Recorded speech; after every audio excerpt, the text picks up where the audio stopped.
Hey everybody, and welcome to the Final Fantasy Tactics Colosseum AI Tournament League for June. I'm Sardek, and with me in the booth tonight is Barren. Everybody, how's it going?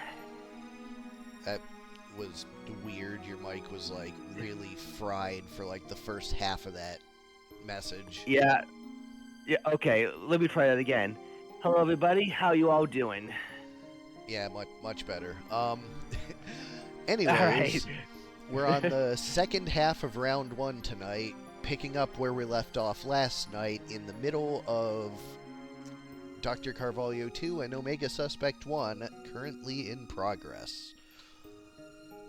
There were some issues with Tonberry, but we resolved them, and let's just get right back into it. Alright, so the main event we did not get to fully see. We're gonna see it here. Tonberry Gang versus Team Beef. Whoops. So to bring everyone back up to speed, we had for Tonberry Gang, Sir Fig the Knight with Item, Counter Throw, Weapon Guard, and Sicken. Coppola the Summoner with Black Magic, Damage Split, Ritual, and Teleport. Soul the Tonberry with HP Restore and Guts. And Barren the Priest with Sing, Auto Potion, Short Charge, and Magic Defend Up. Look at you, you were an inspiration. On the other side, we have Team Beef with Beyond the Woodman with Damage Split and Magic Defend Up. Angus the Warlock with White Magic, Auto Potion, Move MP Up, and Equip Sword. Lean the Squire with Battle Skill, MP Switch, Defense Up, and Magic Defend Up. And Prime the Bull Demon with Meatbone Slash. 119 was where we started.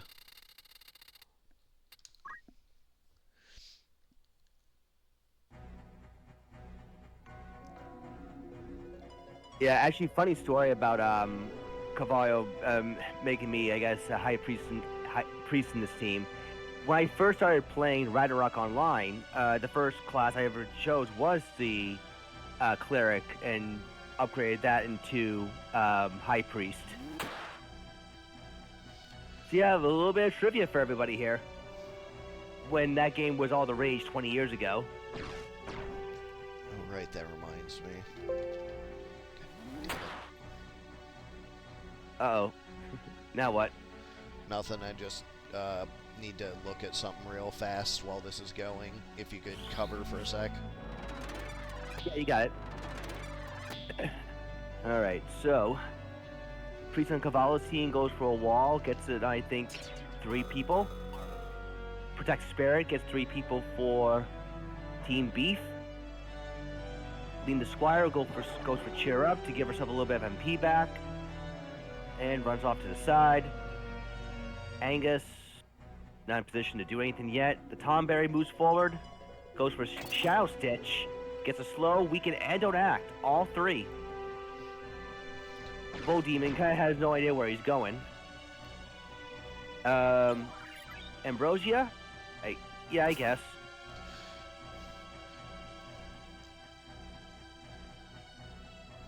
Priest starts to sing, and I want to see the Tonberry if it shows 100% on his next Shadow Stitch, because I added the evade, but I haven't actually had a chance to see, like, live if it's actually running or not.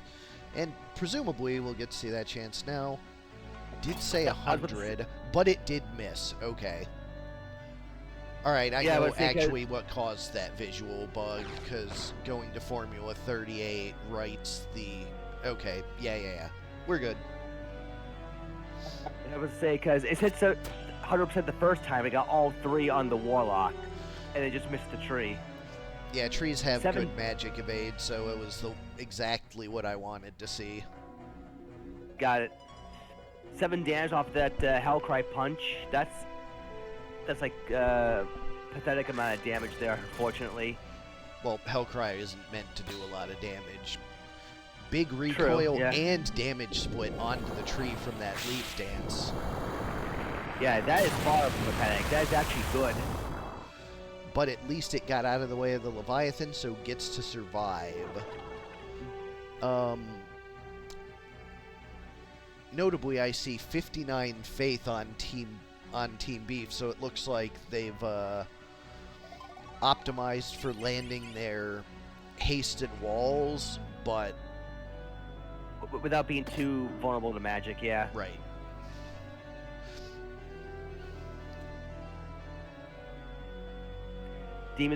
Bull Demon's gonna run all the way in, does not get the kill. But does break the book on the summoner. That is true. We get out of jail once. Omega says it's for full life, not for pro show. So that full lives will be able to land on his targets without taking full spell damage from other things. Goes for Warren for a quick pro shell there. Perfect timing. Warren fully in effect against Leviathan.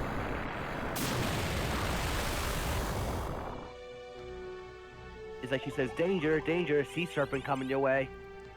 That is a full team haste from that Bard song. That's really good. Mm-hmm. Shadow Stitch hits the Bull Demon. And the Knight gonna go for a Blastar Punch this time. Honestly, the poison more impactful than the armor break, or helmet break, rather. Well, you're depleting HP permanently and adding poison, so that is a decent combo. Squire goes for Define Pain and runs off for a second. There's Salamander. I guess the hat break actually did become relevant because her HP is less than she regained from the Defy Pain. 255. 255 is not an HP stat line you want to have. Oh god, how low is it now? She just lost her armor too. I think she should be at her base HP finally. What's it like, I think high 180, 170? Somewhere in that range. Either way, she's vulnerable to a one-hit kill. Yeah, either way, she is not long for this world. Yeah. Oh, 215. Wow. Wait, is that the Squire's base HP now? Looks that way. Man, they're beefy. Like, surprisingly beefy. Narrowly survives, once again, thanks to the Warren lasting long enough. And that Knight hits like a wet noodle, so... Yeah, she could just simply spam Defy Pain as long as she needs to. And it's for free as well.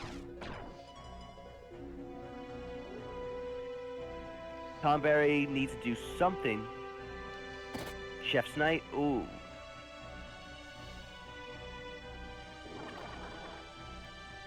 And she goes for Cheer Up instead.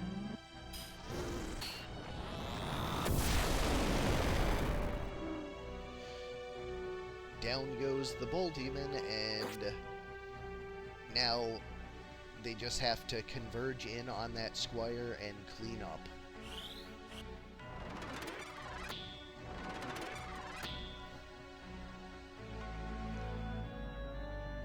Yeah, Cavallo's team looking pretty strong so far. I do appreciate at least that the Tonberry wasn't the entire story of the team. Because like we saw last month, just the Tonberry Shadow Stitches everybody and it's over. But this time it like failed one, only landed on two, and the rest of the team like also worked together to make it happen. So that's much healthier, I think. Mm.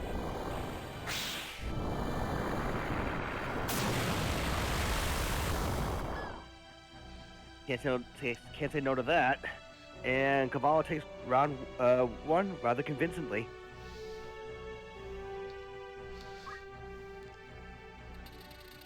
Going to small 38.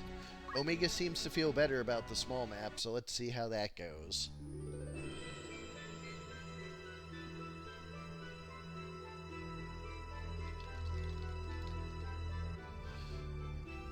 So considering that the tree likes to have people clumped up for a leaf dance, and the bull can just run wherever he wants. It might be good. Might be good for Omega.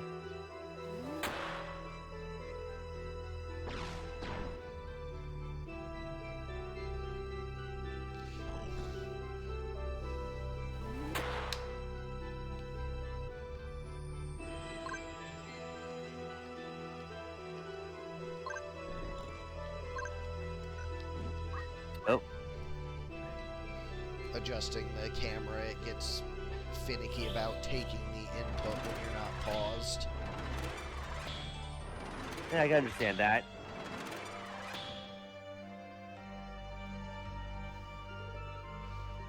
Alright, so Bull's gonna run forward. Nice crit. Huge crit there. That's going to be super important. And then, did the counter throw trigger poison? Yep. Huh, fascinating.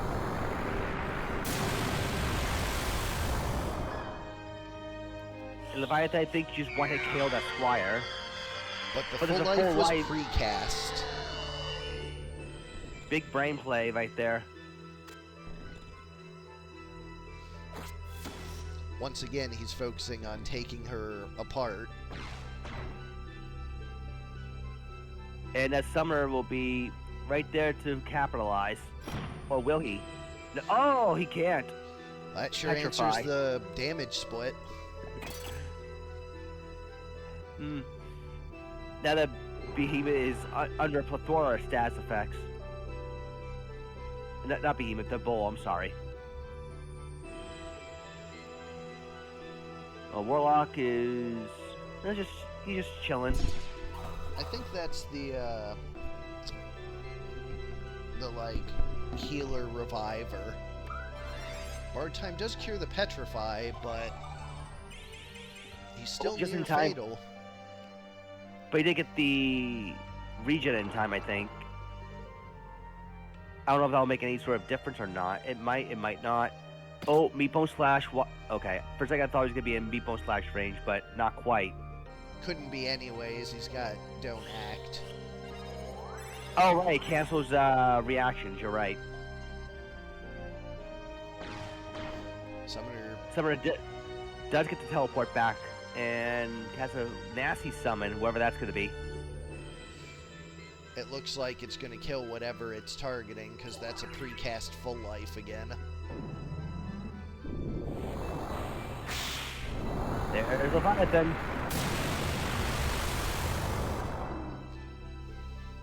That actually works out super well for Omega, because a full life landing on the bull is a lot of healing and cured 4 status effects. Indeed, I actually like how the AI is smart at anticipating that. It makes a full life user actually worth having on the team. I wonder if it's just like how he aligned his team members, or the speed stat somehow must have made it possible. Well, I don't imagine it's something you can plan perfectly, because he's lining up against DrCarvalho's summoner. So anticipating other unit speeds is probably not something that's happening. It's just a fortunate happenstance of the way it's lined up. Like it just happened. I'm sorry.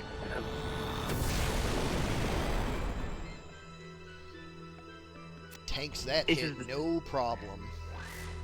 Oh yeah, absolutely. Auto potion too on top of that. Yeah. I guess what I was gonna say, the star just happened to align properly. It was a borrowed time on the knight that was chasing the squire. 6 damage on that Tom Berry. Wasted turn is a wasted turn. Summoner is starting to run pretty low on MP. He's going to be out sooner rather than later. Matter of fact, that Flamelands probably just ate the rest of what he had. Yeah, he is dead 0 MP. Yeah, unless the Paladin can somehow give him some MP back. Basically, once the Don't Act runs out on the Warlock, if he can get a couple revives out, this is going to turn sharply in Team Beef's favor. Because without the Summoner having MP, pretty much the only... Wait, what? Wait. Was that just from an MP book that gave him the 33%? The chance of... No. Yeah. Oh, he has Ritual. Okay, that's what happened. Oh, that's so clever. That is so... Wait. Ritual, right? You said, right? Yeah, okay. So he has Ritual, so that's what happened. Oh, that's so clever.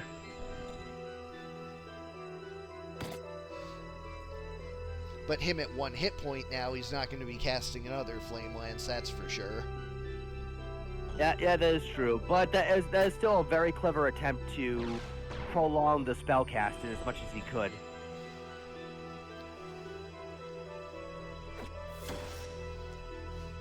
What's not so smart is that Paladin wasting Blaster punches on that tree. Alright, so the slow wore off on the Warlock. But alas, the second Chef's Knife does land.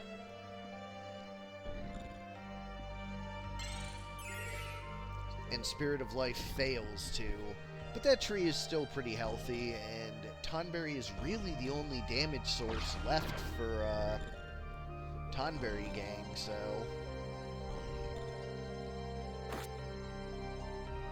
There's a poison. There's a crystal. There's everyone's grudge. And Man, no that tree got damage split. No damage split, no hope for survival.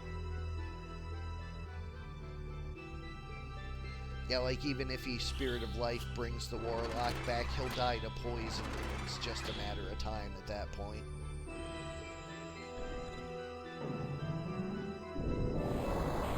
Here comes the big splash.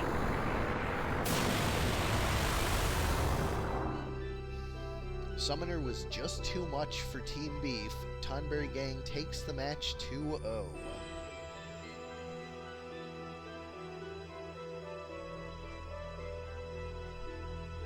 darn it. I just overwrote the matchup. Anyways, up next is Simmon 2 versus Break 1. Why Do Bees Have Sticky Hair versus Monster Number 2.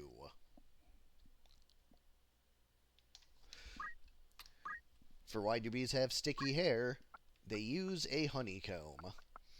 It's the Hydra team. You saw them in the preseason due to some accidents with mem generation. Hydras with Counter, Catch, Counterflood, and Nothing. On the other side, for Monster Number 2, we have give them one of these, then give them one of those. Give them the Squire with Draw Out, Arrow Guard, Weapon Guard, and Move +2. One of these, the Spellblade, which cannot use his sword magic because of his bag weapon, but does have Sing, Dragon, Spirit Abandon, and Magic Defend Up. Looks like the choice of Bard is a Spellblade. Then give them the Pisco Demon with Counterflood and Magic Attack Up, and then one of those, the Bomb, with Critical, Quick, and Guts. Going to large, 29. They're doing the mash. They're about to do the monster mash.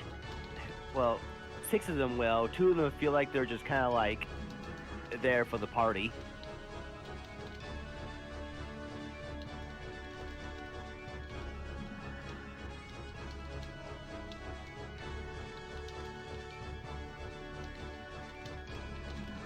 Alright. Yeah, the 2 of the Hydra don't have reaction abilities. Is it because they can't share the exact same reaction ability? Is that the limitation? Yup.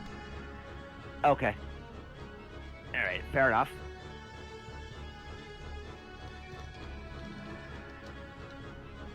Alright, looks like Hydra's is trying to get into position.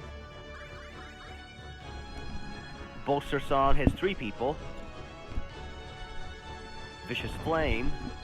This is a really good map for white because there's a lot of height differentials to let it get a single panel flames. Double panel, in which that would increase their odds. Unfortunately, that one missed, and I know all about that. I entered a team, I think a few months ago, with like RNG, hoping vicious flames.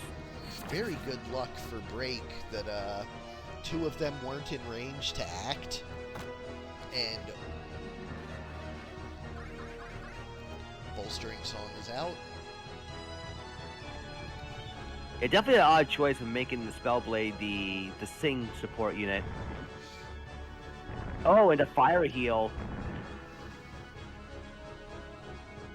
Oh, everyone gets healed. Oh no! The Spellblade absorbs fire and gets to keep bolstering songing. Do they have anything? Yeah, they do have basic attacks at least. I would say, I don't think monsters are like pigeonholed into just using their abilities. I mean, one of them even has to have like Vicious Thunder maybe or something. I don't think any of them do. I think it's just this Spellblade gets to bolster and monster number 2 is just going to come out ahead. Although, I mean, that was a really good hit. Yeah. In this one, oh, quick, uh-oh. Is the bomb going to explode? No, he's gonna kill himself with a flame spin.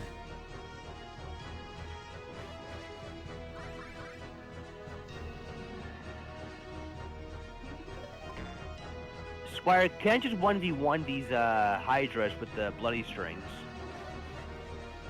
Like, he's bulky enough to, and the bolstering song is obviously going to make him stronger at tanking.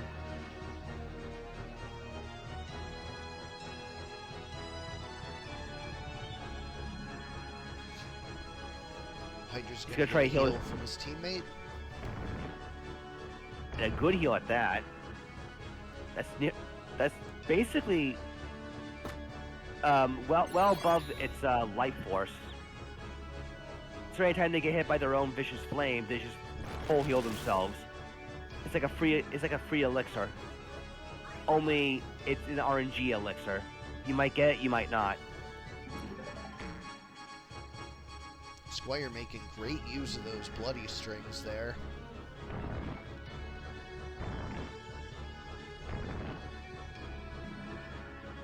No heal for Vicious Flame this time.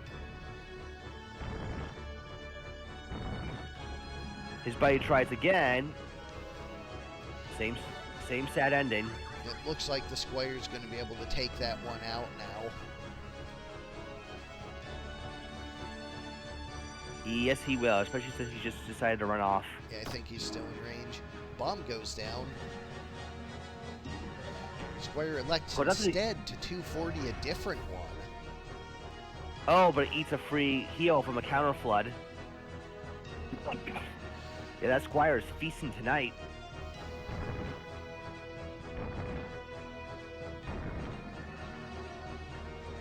That's the thing about those Vicious Flames heal. You always need to get hit by it once, and then they're just basically back to full HP. Squire gets the bolster again.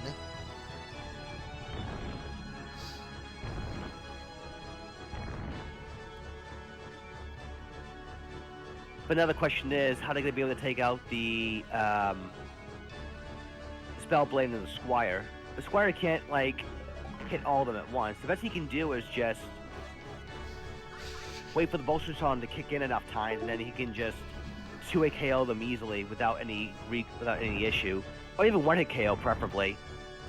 I mean, if the bolstering songs keep up, he'll be one-shotting eventually. That said, a 200 base attack on the Spellblade, that bolstering song might not keep going. Wait, he has Abandon. That was 16%. Yeah, those bolstering songs aren't going anywhere. Oh, wow. That is... Okay, that was actually much more clever than I thought. Yeah, with his back to the door there, you can't get behind him. Like, how are you supposed to do anything when you hit him 16% of the time? I guess take an RNG God and pray.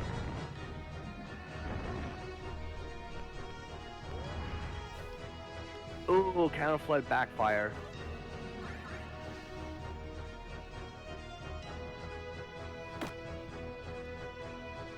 And the Squire's no slouch at tanking either.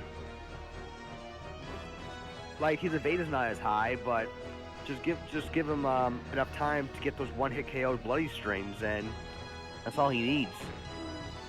Well, the first one goes down, and the bomb is back. Bomb take a bite out of that. Oh god, I would have laughed so hard if Crick quit. I don't think he has explode, but I would have laughed so hard. That counter flood triggered critical quick, and the bomb decides to explode. Counter flood can't trigger critical quick. Oh, it can't? No, reactions can't trigger reactions. Oh, alright. It would have been funny as hell if it did, though. Second Hydra down. These bloody strings are starting to hit for real big numbers. Oh, definitely. I think that one was just code compat, though. Yeah. Because he does more damage to one Hydra than the others. Hmm. Yeah, this is almost like... Wait, that spell blade that has the advantage, what does he have, like a gold shield and a elf mantle or something? No, flame shield and elf mantle. Right? I think so. I know he's absorbing fire.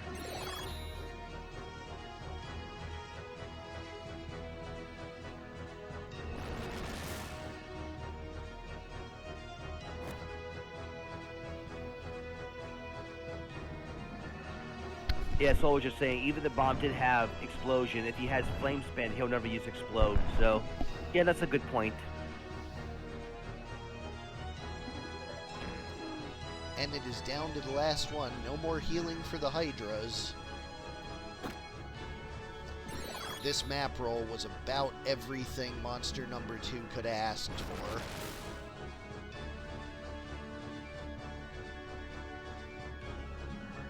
Well, now he's getting out of the corner. Not that it matters. It's safe to come out.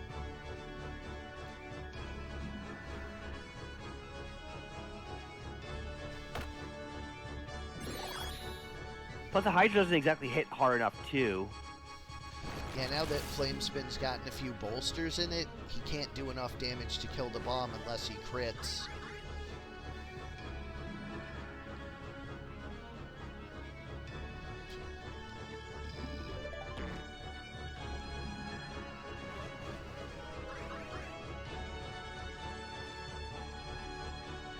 And with 30 Brave, he isn't going to crit that often. That is true. The bolstering songs have it. Game 1 goes to monster number 2. Yeah, I've used a bolstering song team from last month. I've shown they can be pretty effective. What map was that? That was the Colorado Underground. Was that map 29? Yeah, that was the one. Alright, so I used the wrong map. Alright, we're gonna go to small 7. I'm just gonna flip the map selections. Yeah. Yeah, I used Team 2's map selection for Team 1, so I'm just gonna flip them to each other. Yeah, it saves yourself a headache. Yep. And just win it. I was gonna say the one with the Spellblade team, that is Break, right? I think that's Break monster number 2. Yeah. All right. And Break's also and the point I was gonna try to make earlier before we realized what the wrong map was. I did a team using Bolstering Song last month, and it was effective then. It's effective now. Yeah, we definitely liked the way that Bolstering Song felt last month. Like, it enabled more defensive teams to have a way to end the match, but didn't feel overpowered by itself. Right, you have to let it last for a long period of time. Which admittedly, monster number 2 is very well suited to making happen.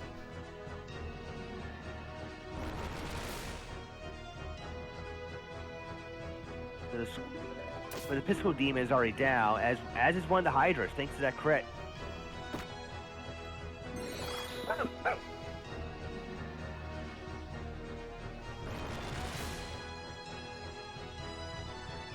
This also made another good point. You're not forced to either run PA or Magic, because Bolster and Sun already has both of them covered. 117 bag whack.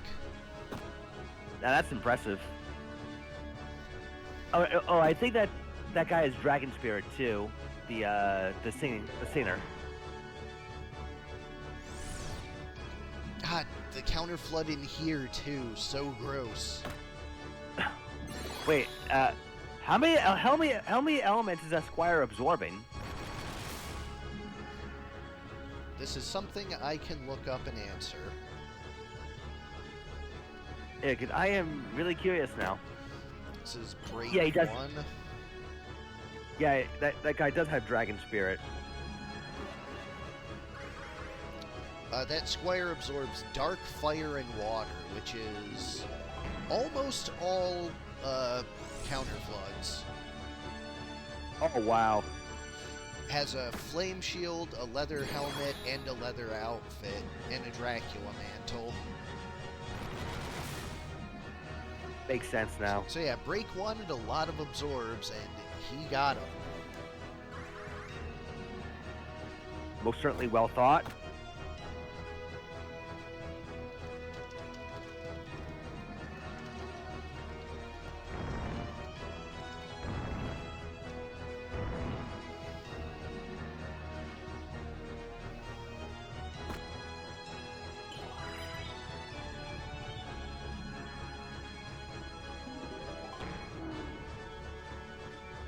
Yeah, Break is definitely taking the lead by leaps and bounds here.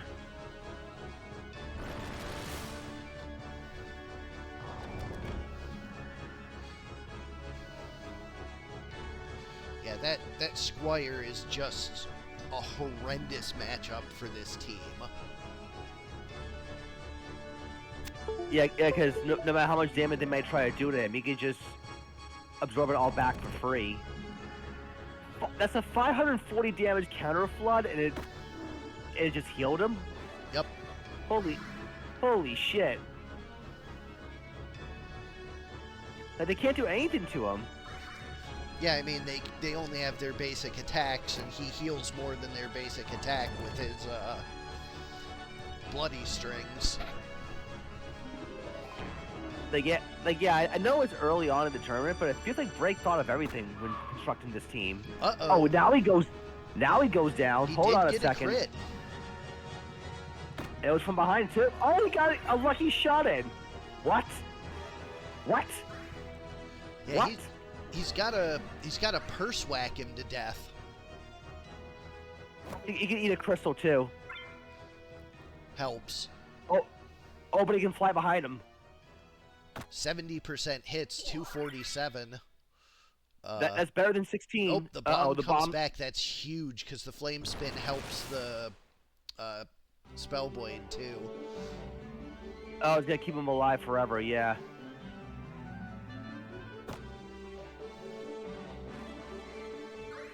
And the Hydra is unfortunately not fast enough to snack the crystal himself.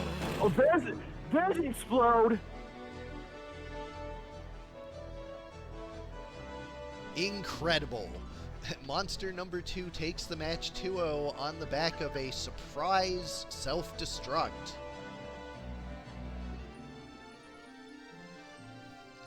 Don't see that one often.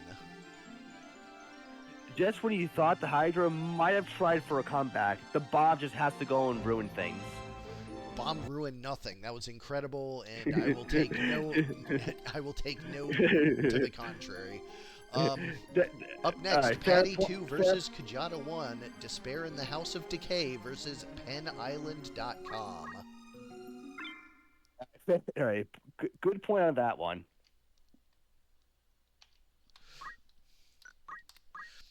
For Despair in the House of Decay, we have the Lady, the Paladin, with item, throw item, auto potion, and defense up. The Butler, the Spellblade, with battle skill, HP restore, attack up, and guts. Fido the Morble with regenerator and sicken. And Spot the Morble with counter throw and sicken. On the other side, for PennIsland.com, we have Hugh Jass, the Time Mage, with item, Hamido, Deadshot, and equip gun. Mike Hunt Sweat, the Priest, with battle skill, absorb used MP, move MP up, and throw item. Ben Dover, the Ninja, with punch art, CT save, concentrate, and move +3.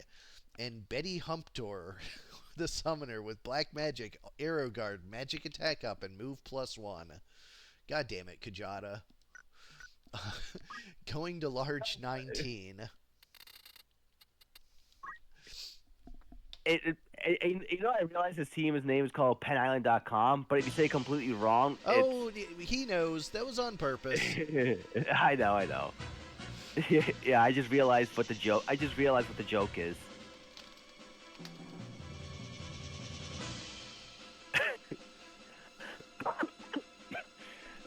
Honestly, hearing the name Ben Dover, that was the dead giveaway of what the joke is.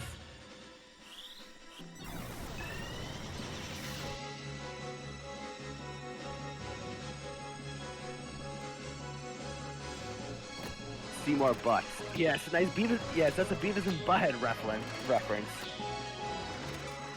From the very first episode, too.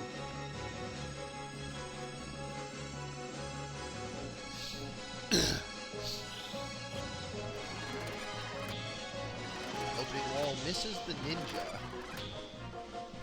Oh no, I think it was Gaylord Buttkiss, now that I think about it.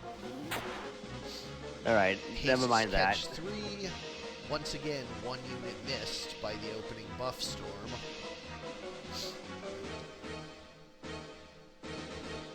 And now I can apply buff buffet. Shuriken 108. Big goo. That has a lot of range. And I'm assuming that's PA evadable? Yep.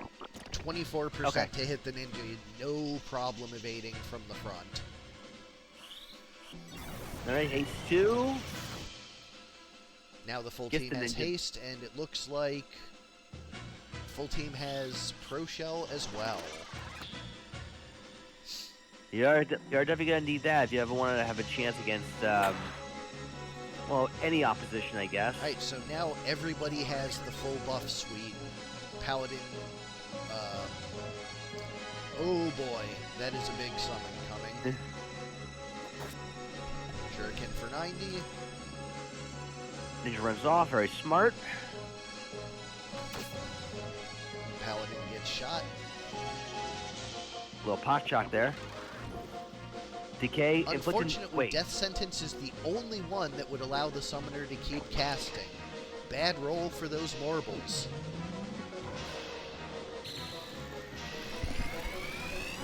And there's Daddy Bahamut.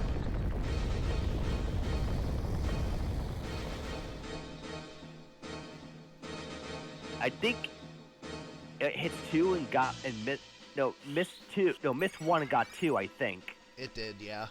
Hit the Butler Alright. and the Morble, but missed the Paladin.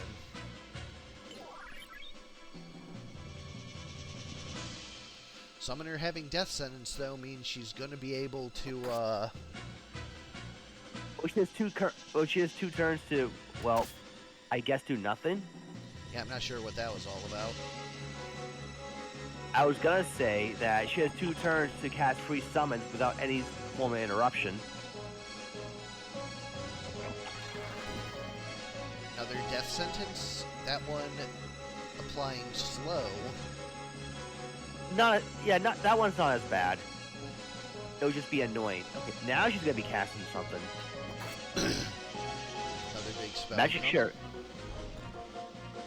I think Magic Shuriken is just so they can line up the damage number correctly for a kill, but Ambrosia says no to that. There's a Cyclone. Does land a kill. No chickens, though. We do get float, and I think if you're floating, Cyclone does more damage, if I remember correctly. No, that's removed. That doesn't happen anymore. Oh, okay. Secret Fist misses.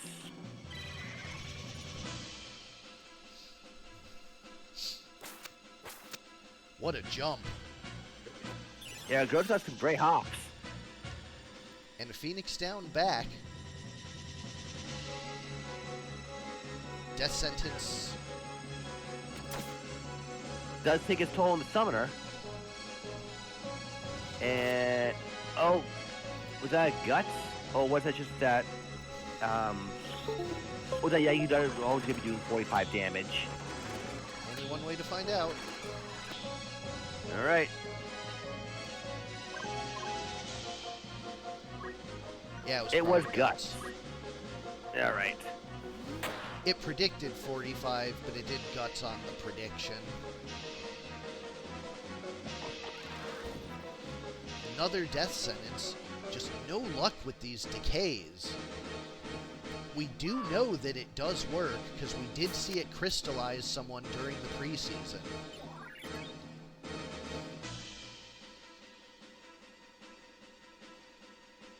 Was it my Chocobo that got suffered from decay during that preseason? There's a full life. Time Mage is back up. All right, I'll ponder on that later. But yeah, that Marlboro,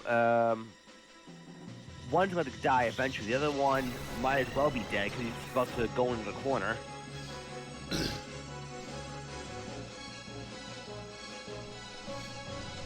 Once again, huge hit. Shuriken finishes off the Spellblade. And Spiku does a decent chunk to the Time Mage there. Paladin does have, Throw item and Phoenix down. Phoenix down, so it is going to keep a sandbag loop going on the Spellblade. Well, as long as she has items available, of course. But the ninja gets a double turn and starts moving in. Paladin's gonna go down. Time Mage's about to go down too. Then Marble will be going down, so it'll be up to basically that Paladin to keep the team afloat. And Can that the Ninja's gonna simply ninja just reach the Paladin from there? Goes for the Spellblade instead, but he's hasted, so he might get to haste wears off. So I think it might become hard question if he's going to manage a double turn. So if he takes down that Paladin, that's huge. He couldn't get in range. He's going to let the Spellblade get the crystal. That's going to be it, probably. Looks like Despair in the House of Decay narrowly managed to pull this one out. and the Ninja I think just ran out of shurikens as well. Oh, that's probably what it was, yeah. If he ran out of 'cause you shurikens, that would do it. Yeah, it's just afford to go melee range. And not sure how he's gonna do 2-on-1. Oh, He does have blood CT save, sword. Oh, lovely. He dodges a Night Sword. Yeah, he's super hard to hit from the front, being a ninja. Oh, he has Secret Fist of his own. Maybe he does have a shot still. It just comes down to how many hits can he survive from. Well, with that stealth from the Paladin onto herself. Yeah, Ooh. he lost his book. He's cooked. He does get the death sentence, though. Too little, too late, I think. Well, these two can't hit him from the front, so it's on the Paladin now. Yeah, if he gets to face the Paladin, Which he does. and he lands And the lands that- Secret Fist.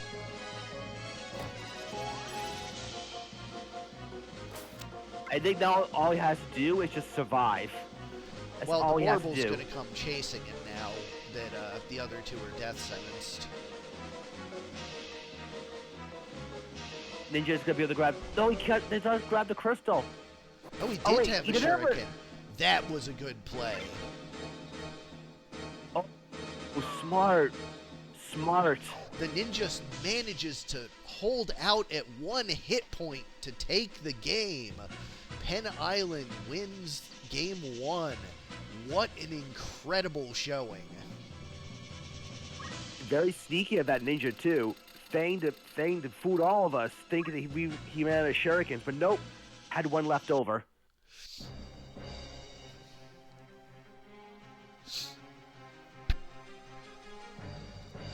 Ninja MVP.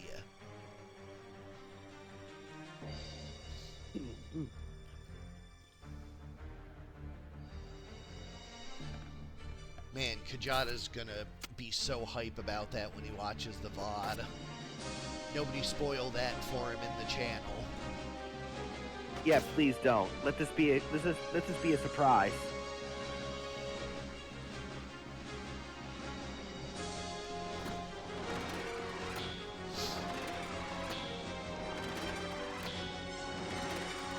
So Wald comes out before the summon finishes.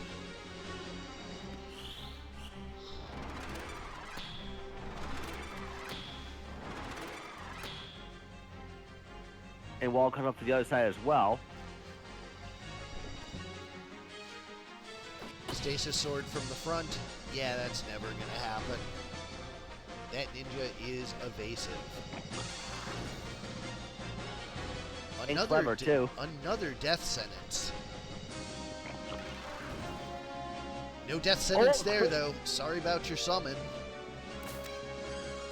Womp womp womp womp. Spellblade goes down to a shuriken though. So it is a 3-on-3.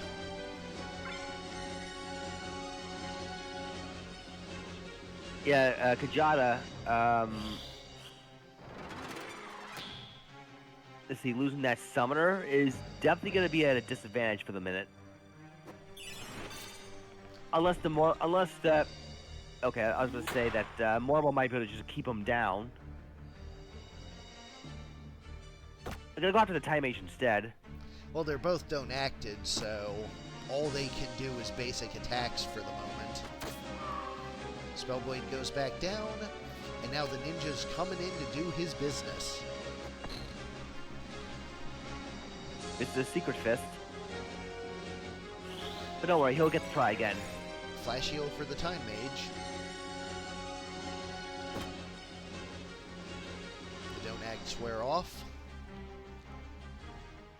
The Phoenix down once more. He goes for another decay, gets an insta-kill. But also death sentences himself. Well, that'll do it. Game 2 goes to Despair in the House of Decay. We have a Game 3 coming.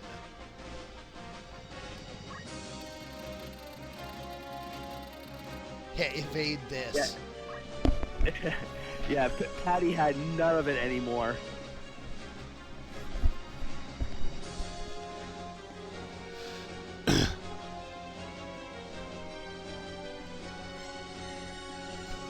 Alright, we're at round 3 now. We'll see if Paddy can once again just decay everyone to death, or Kjata's ninja pull off round 1 he pull off a miracle. We'll see how round 3 will shape up. The triple haste once more.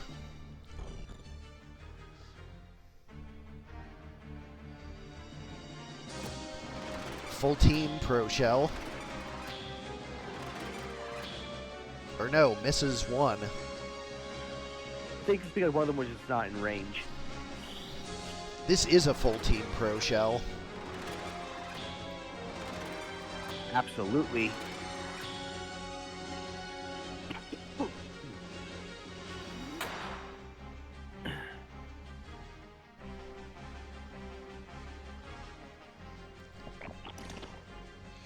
Goo 180 on the summoner. Twice. Another 180. She does Another survive 180. it and gets a spell started, but no, she doesn't. Poison. She did a 360, got dizzy and fainted. Spellblade topped off. And Priest's about to go up into the wall. If I didn't go for like a flash heal or something to patch her right up. Ninja blocks the stasis sword.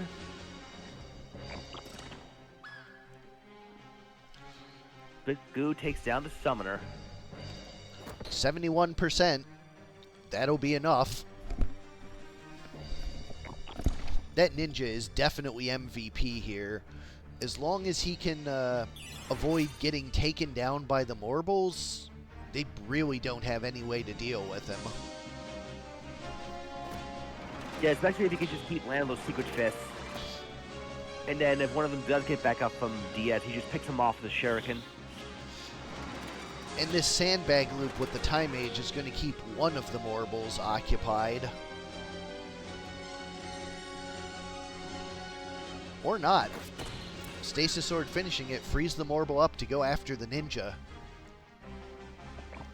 See, decay. Oh, blocked. That is magic evadable.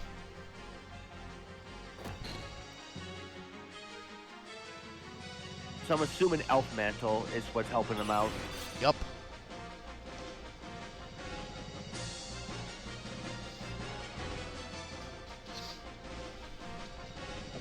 Try again.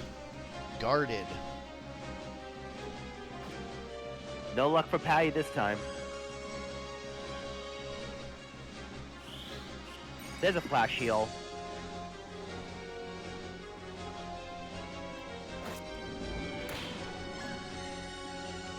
Spellblade don't care. No, he does not.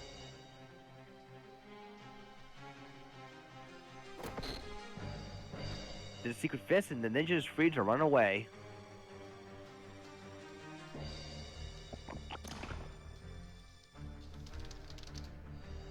Man, Spit Goo has such insane rage.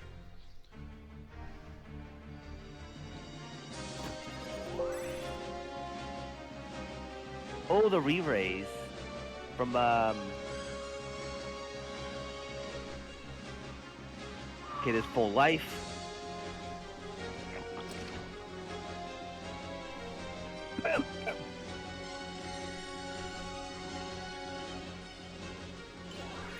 Oh, decay is not And supposed to be magic evadable. Let me check the Formula 60. Decay is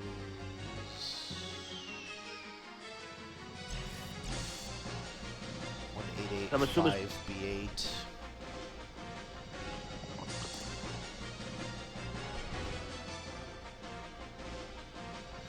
Yeah, I did intentionally code in evasion into the routine, even though it was not listed as evadable into the DC. So is it meant to be physical evade then?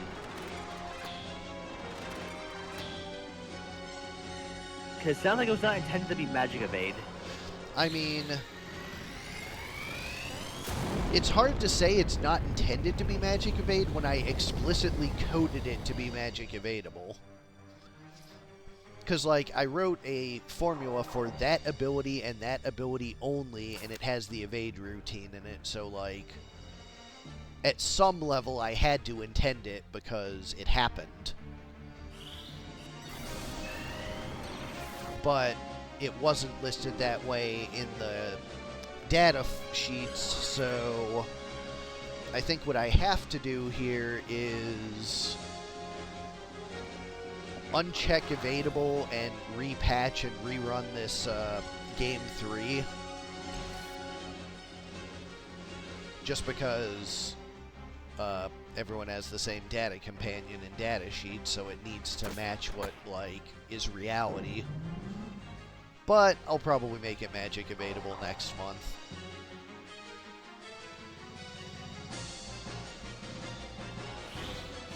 Alright, so Kjata has... Oh. Yep, we are. I guess we're going to put this match on hold, folks. Alright, it's patched in. Let's return to game 3. Okay, so we're just doing a restart. Yep. Let's go to 89.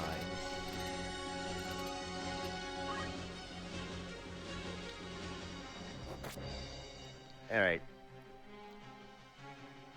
So Shuriken opens up.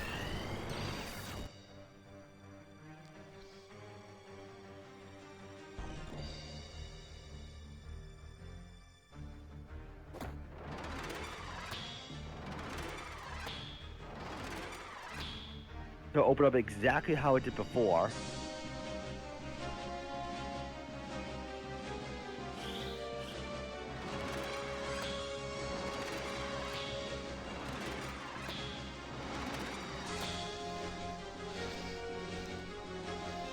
But yeah, clearly at some point my intent was for it to have it, because I wouldn't have coded the routine into the formula that only checks for that one ability if it wasn't intentional. Alright, so the start's going to be the same. She's going to start casting, move back, die to poison, get Phoenix down. Yep, and then I believe the Marlboro tried to picks her off with another spit goo, if I remember correctly.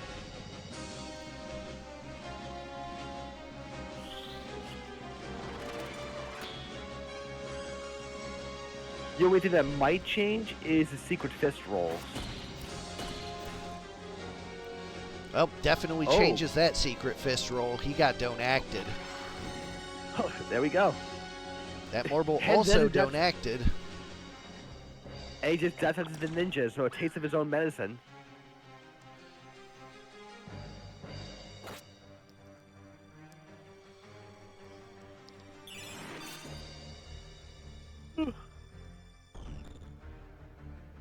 I can't believe I just spoke that into I can't believe I just spoke that into existence. But we all play the same game. Unfortunately, Priest using Wall on the Summoner, one of those annoying AI quirks. Yeah, it's like we much apply whatever bust we can.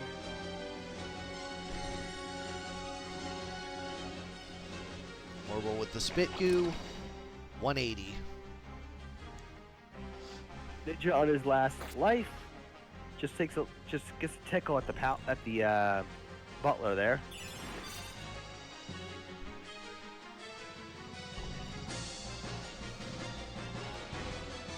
Haste's wearing off.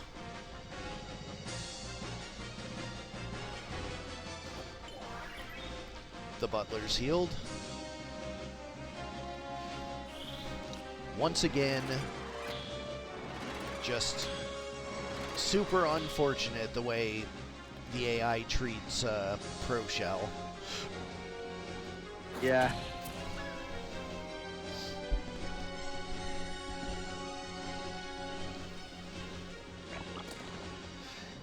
The goo is going to be enough to take out the Time Mage as well. And with just the Priest left, that's probably going to spell the end for Penn Island. Yeah, that Caesar's sword was really damn crucial for Paddy to now just start taking over. Full life for the Summoner. We'll see if she's able to get something going. The decay, doubt it. Well, that's about as good as she could have hoped for. I suppose.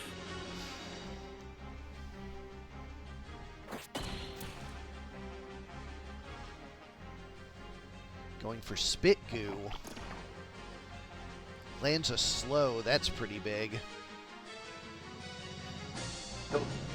Muhammad on everybody. Will it kill?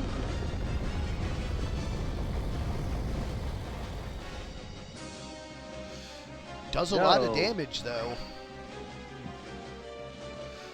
That slow on the priest played, though, got him killed before the before he could do another full life. That slow from the goo was what mattered. And they're splitting up now, so the summon cannot take them all out. Don't act from the Stasis Sword is what got the whole thing started.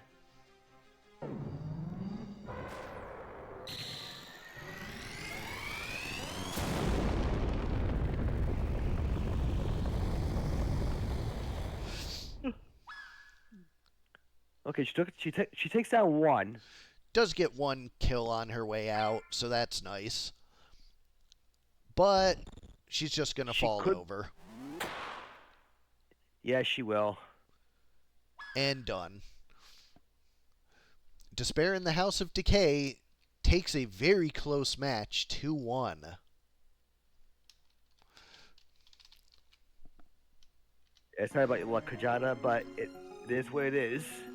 Up next, we have Love Card Magic 2 versus Barren 2. I Should Have Tied You to My Bed versus Going Big or Going Home.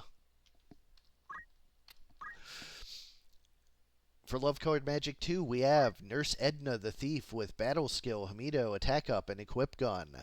Dr. Fred the Squire with Black Magic, Regenerator, Ritual, and Move +1. Dead Cousin Ted the Skeleton with Blade Grasp and Defense Up. And Weird Ed the Paladin with Draw Out, Auto Potion, Defense Up, and Magic Defend Up. Maniac Mansion themed. On the other side, for Going Big or Going Home, we have Apothecary the Ninja with Item, Auto Potion, Concentrate, and Equip Shield. Blessing the Aribo with HP Restore and Defense Up.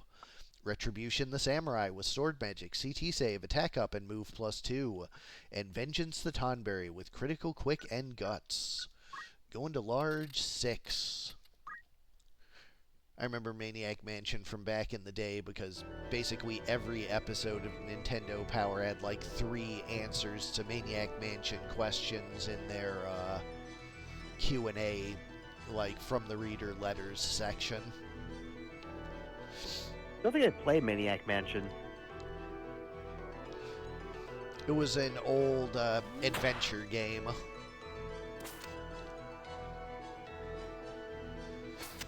Back when those were popular.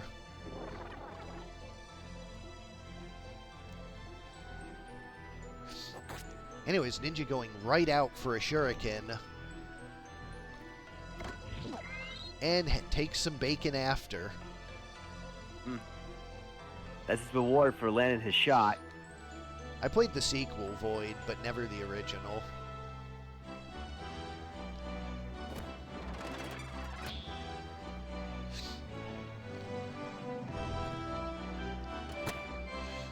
Big gunshot from the thief. But punished for her hubris.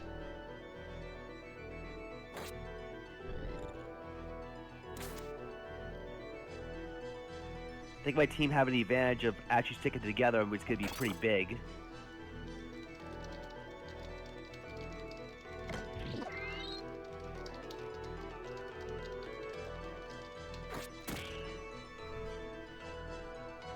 Guess Samurai can just go ahead and run.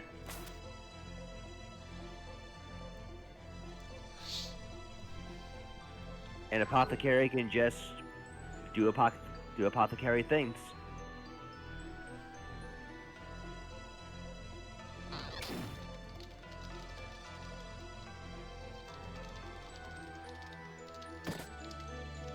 Ooh, that would have been nice if I landed a kill, but alas.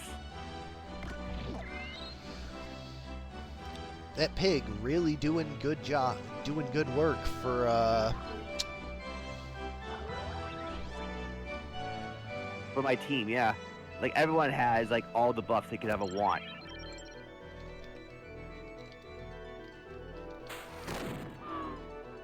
Oh, never mind. Ouch. That's why. That's unfortunate. Game 1 goes to Love Card Magic.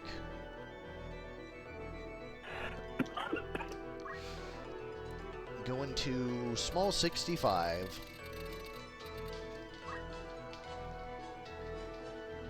I missed what happened. I was looking somewhere else. He uses friggin' meltdown. That'll do it.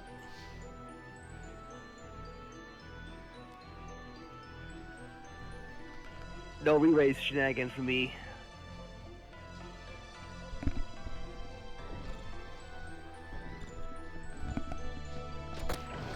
Ouch.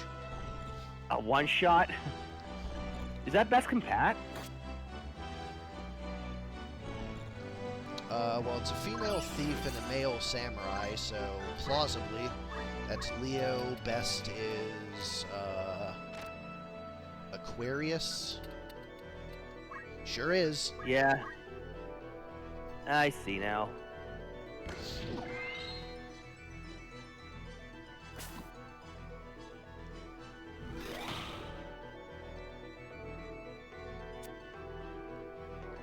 There's a Shadow Stitch. No dice.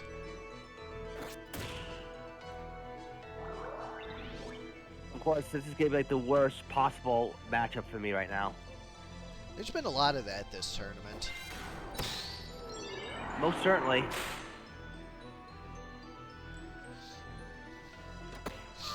Ninja goes down. That thief is a menace. Yeah, I'm pretty much screwed. What's that, 10%? Oink.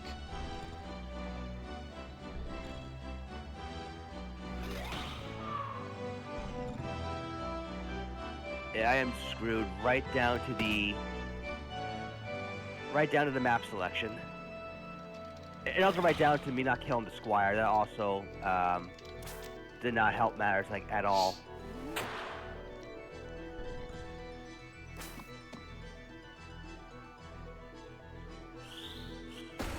Boom.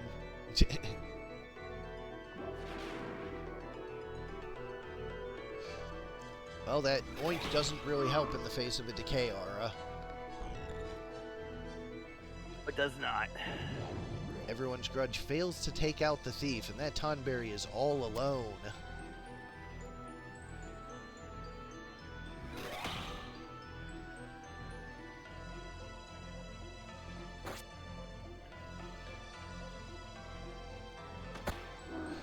Tonberry goes down, and Love Card Magic takes the game and the match 2-0. I mean, I really can't judge whether my team would have been good or bad. It just got really unlucky. Well, there's always the next round.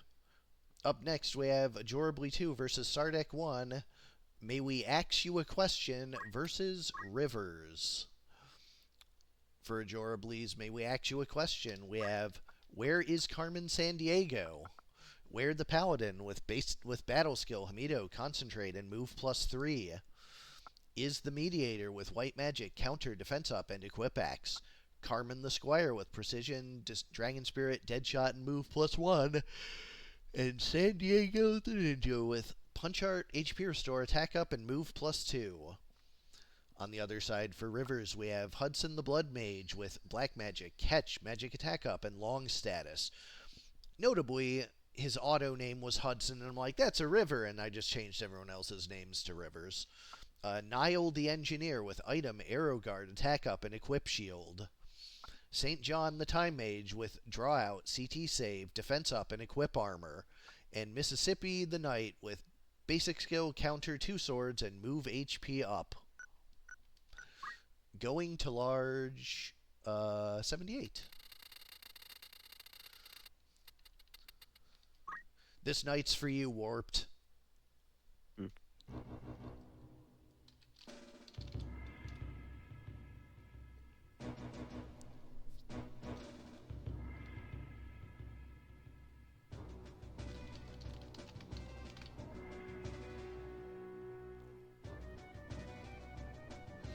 Ajorably in yellow, Sardek in blue.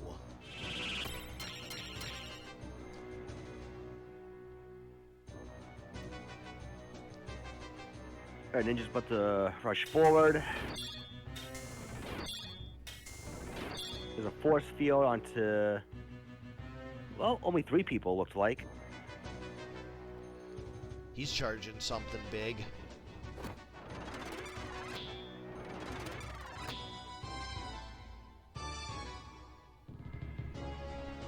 Whoever that is, Pro Shell might be able to save that ninja.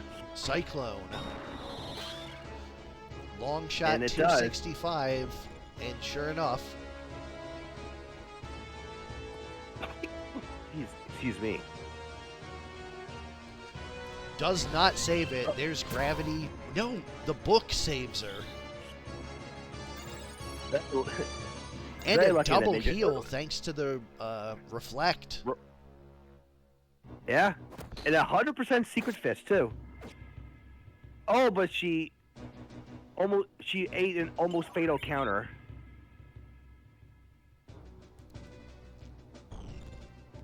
There's another cyclone coming. But to blow him away. Double kill. Oh, there's also reflectable too. Sweet. Shine comes out, gets some hits and a sundown. Squire with the anti-sandbag wish, or with the sandbag wish. Knight gets Hamido'd. As does the Time Mage. He's surviving so far. Mediator with a wall.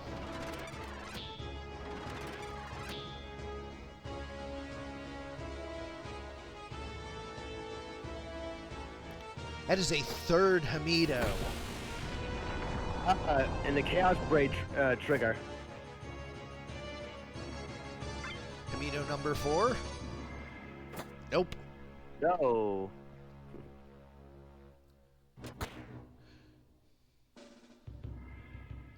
She's at 98. Thankfully, a redemption on the ninja means that the ninja will be the knight's target instead of the paladin. Yeah, so we're still at a permanent 4-on-3. Or no, Could be 4-on-2. Look, the mediator is still high. You're right, the mediator is higher in the corner. Demi 2. Down goes the Squire. Mediator does have flash heal for himself, so he will be rejoining the fight. Oh, what? At least... Paladin is at least down. Ninja does get the kill on the engineer, though. Squire does re-raise.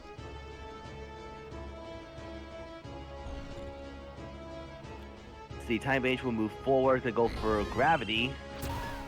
Ninja is down. Knocks her out. Death Sentence finally finishes off, and it is the Mediator and the Squire versus the Time Mage. Time Mage with another gravity. No dice on Misses. the Mediator. Cheer up so he can get rid of the poison. So yeah, this 2-on-1 should eventually win out. Well, not necessarily. That Mediator is in Demi 2 range. That is true, yeah. But the Demi 2 also has to connect. I mean, he's no kjata ninja, so...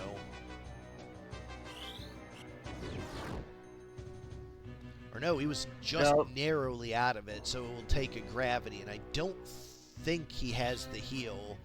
Something would need to crystallize. Something does crystallize, but the... Squire finishes it off. Game 1 goes to May We Ask You a Question, with an axe swing, no less.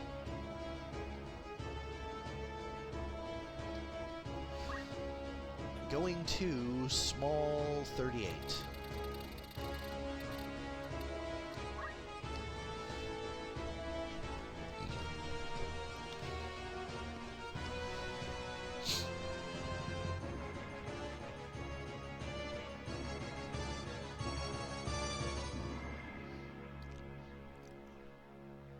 Ah, I see why that doubled up, because it was on yesterday's roll, so I didn't notice the collision.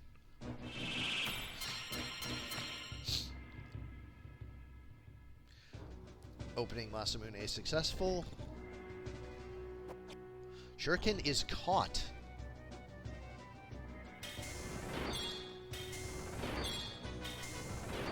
Force Field gets 3. Blood Mage going for Cyclone again. That's going to land a lot better this time. Sanctuary catches 2.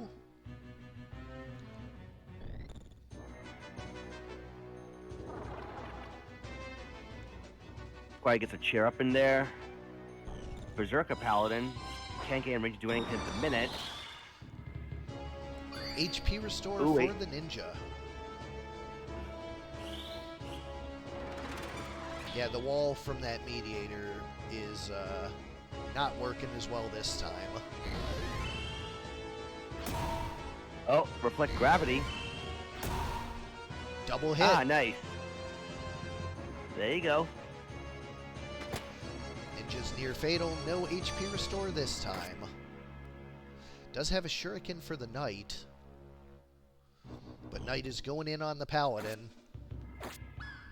Down she goes. Yeah, Berserk 2 swords hit pretty hard. Another cyclone.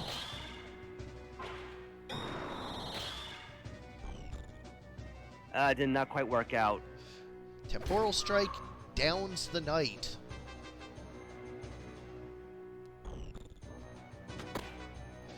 Do they have a way to shot. revive? Yeah, the blood Do they mage have a does. Okay. Demi 2, big hit on the squire.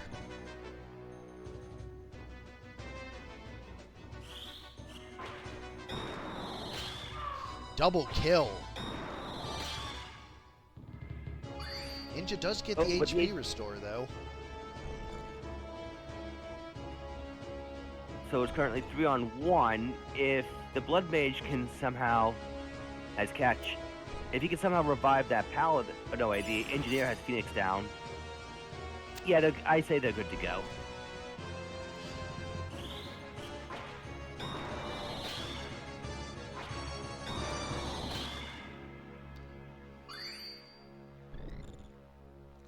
That Warlock is just giving a ninja a free heal every time with HP restore. Although the cyclone is enough to kill after a gravity.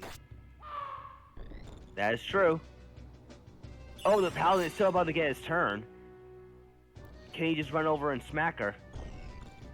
Just No, short. But cyclone No, is just- coming.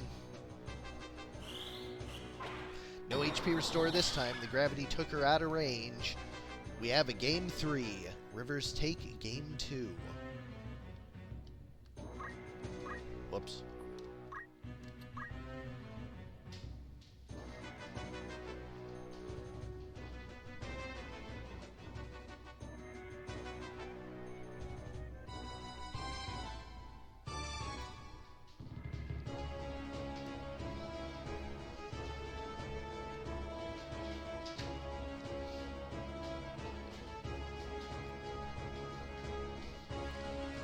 This is a split map. The haste going to the knight. Once again, Blood Mage with catch. Force Field on one side, Inspire on the other.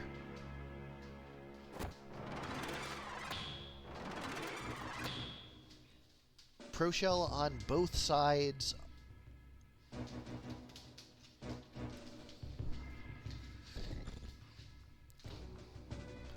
There's a cheer up. Knight moving up, but not quite in position yet. Huge hit on that cyclone, also damaging the knight. Yeah, but he might be able to get his HP back thanks to the blood sword. Gravity finishes off the ninja. Unfortunately, just before the double cure. And sure enough, the blood sword does come out. Near fatals the squire and recovers himself just into range for the gravity to take the squire down.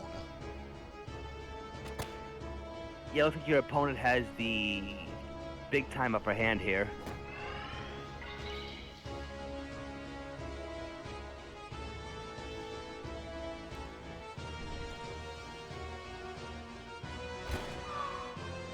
Down goes the knight once again to that temporal strike.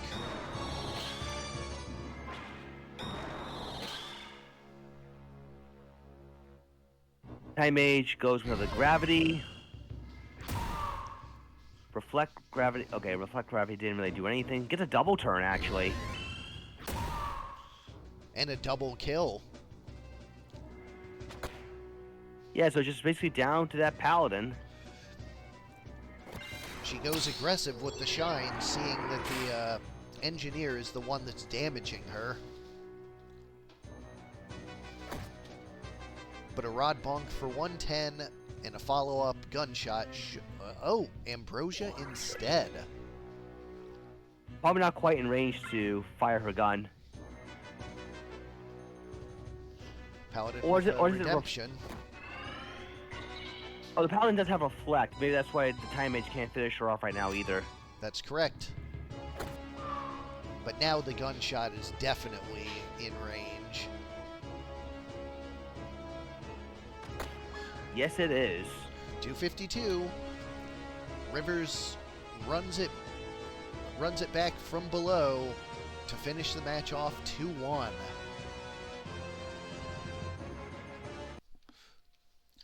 Up next, we have Simmon 1 versus Coppola 2. What does a Nosy Pepper do versus Corpse Brigade? For what does a Nosy Pepper do, we have it gets jalapeno business. I guess he put an N with a circumflex, but we don't actually have that character in this ROM, so, yeah. It the Sage with basic skill, MP Restore, Short Charge, and Guts. Gets the Engineer with Draw Out, Arrow Guard, Secret Hunt, and Maintenance. Jalapeno the Chocobo with HP Restore and Fly, and Business the Oracle with Ritual Magic, Auto Potion, Magic Attack Up, and Equip Bows. On the other side, for Corpse Brigade, we have Miluda the Monk with Battle Skill, Counter Throw, Attack Up, and Equip Armor. Islud the Samurai with Jump, Dragon Spirit, Jump +3, and Equip Spear. Quishin the Blood Mage with Summon Magic, Auto Potion, Magic Attack Up, and Move +1. And we graph the Spellblade with Basic Skill, Caution, Concentrate, and Move +2. Going to large, 74.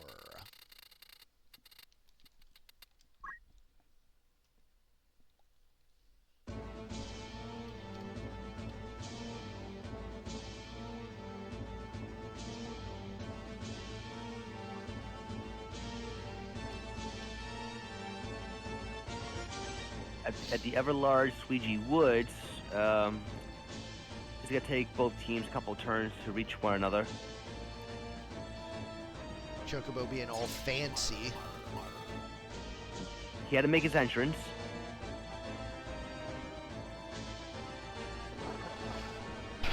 Pepper in white, and Corpse Brigade in green.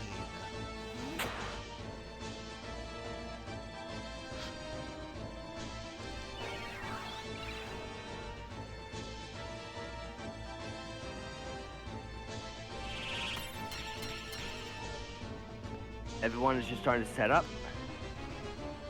The Blood Mage is firing range for something. And Reach what a Bahamut. something it is.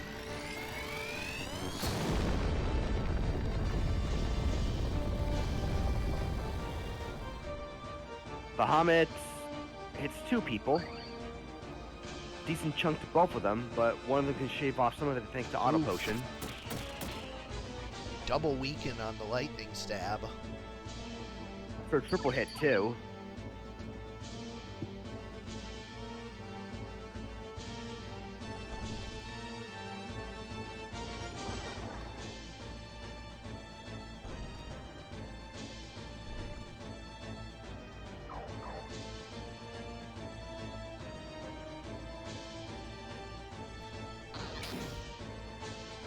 Kikuichi Monji, 135.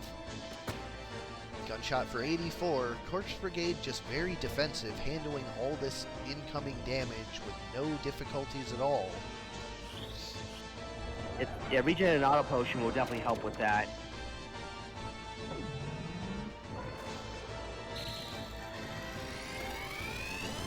I like that we're seeing so many different mage types now, just as main jobs. We've had Warlock, Blood Mage, Summoner, Priest.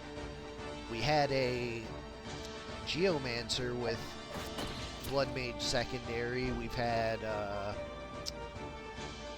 don't think we had wizards. we have not had a wizard, yeah. Although we do see their primary used occasionally. Like that summoner with ritual from a few matches ago. Oh, here comes a big time flare too. Not so big time.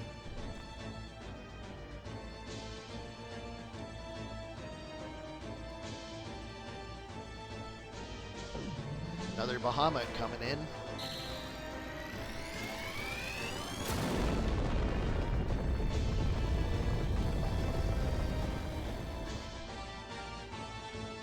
Except when we hit one. Choco Kier does not care for Bahamut damage. He could just heal it right off. Night Sword 216 finishing off the Sundown.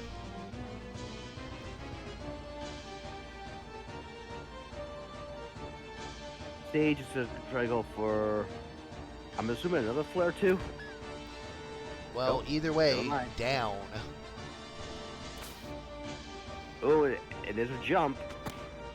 Chocobo does have Protect, though. Does it have HP Restore or Regenerator? We'll find out very shortly. Double shot, but Auto Potion does not get HP Restore. And that's all thanks to Protect as well.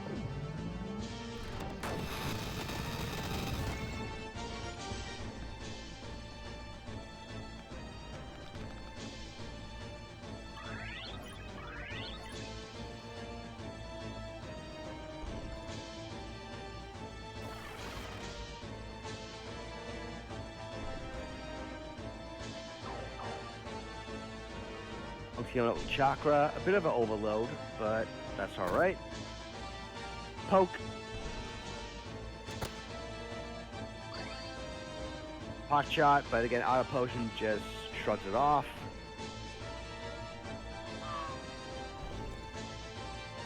I believe that was the Warlock that might have went down to death sentence just now. No, it was the Oracle.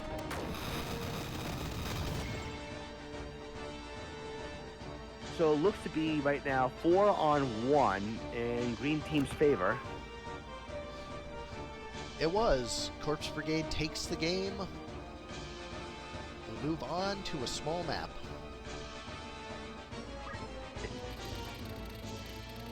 Corpse Brigade just needs to win one more to move on.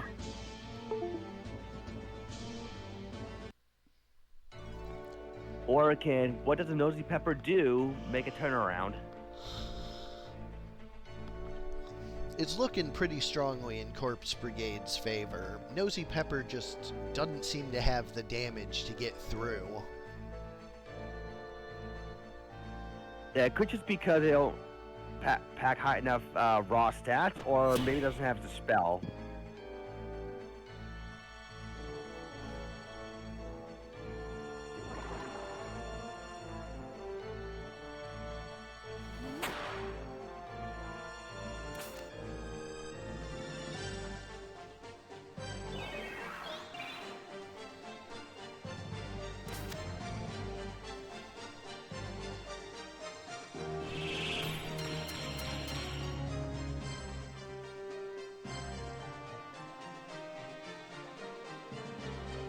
Blood Mage just charged up something here. Oh, but first, triple panel stasis sword. Brutal. Gets. Here comes Daddy Bahamut.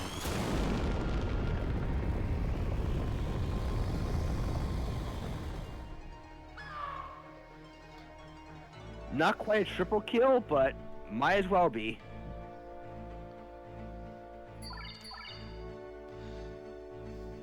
Just brutal. Corpse Brigade living up to its name and making all sorts of corpses. Takes another to the body count. Oh, no, not quite.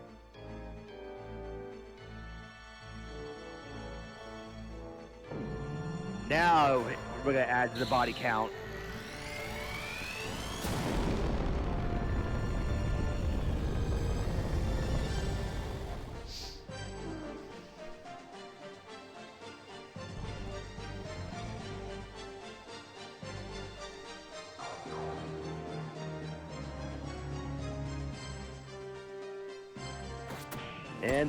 And that will be it. Nope, breaks the book. One more hit first. But he's also death sentence too, so just ignore him. Not that it matters in any capacity, anyways. Now they can just take it to a little victory lap.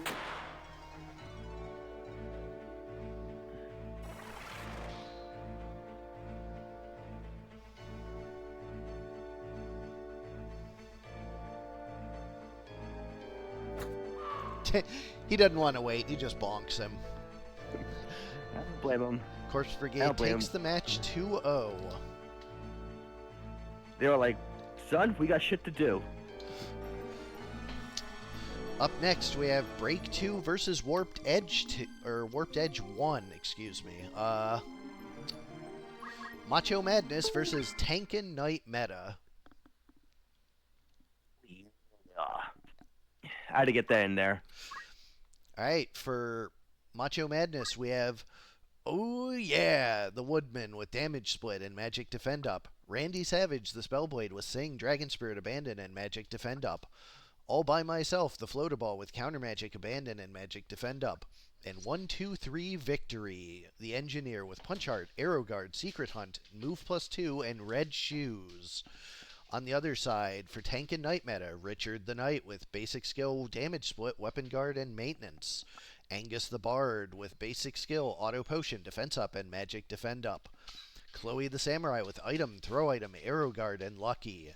And Kevin the Squire with Item, Counter Throw, 2 Swords, and Move +1. We're going to large 30.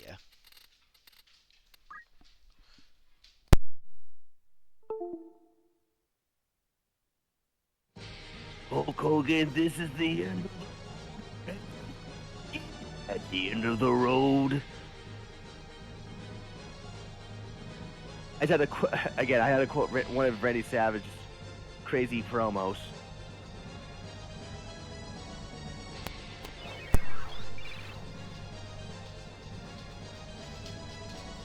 Is that a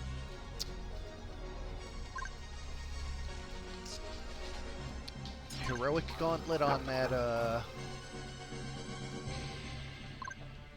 on Richard? Talking about the... No, what does he have? No. Crystal Mail, Barbuda. Oh, he has Round Shield, so he has always Pro Shell, so that's why it missed.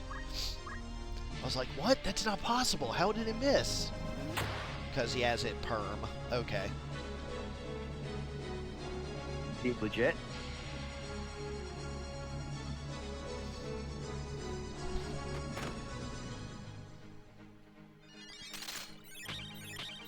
We have the Crossbow Zerker.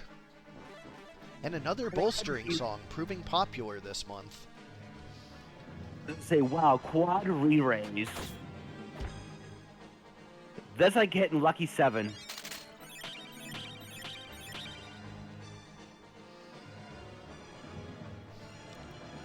No, actually, it is guaranteed. Because they all already had Pro Shell.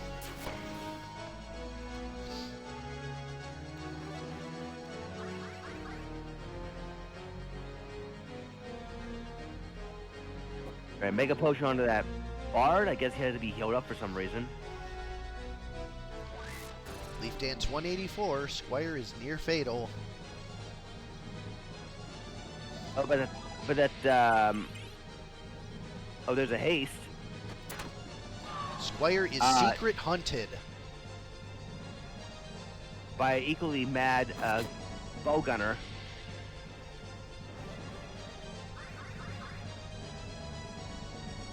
And those bowstring songs are just gonna make the secret hunt even more dangerous to go up against. Huge hit and proc on that engineer. That was a very low chance to hit. Yeah, that's the that was the old decap proc, right? Yep.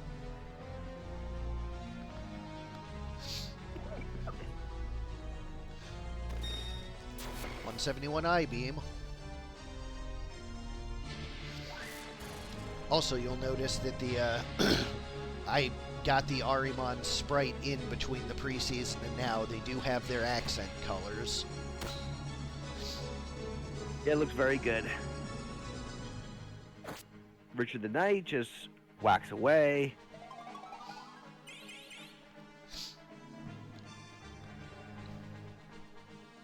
But how are they going to be able to handle this, what is it, 3-on-3 situation at the minute?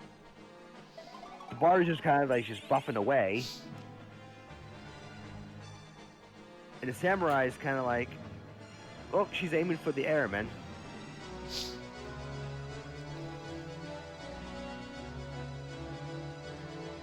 Floaty ball will go for a mana burn. Ow. Oh, never mind. That ring around the sclera just like really pops on the Ahriman.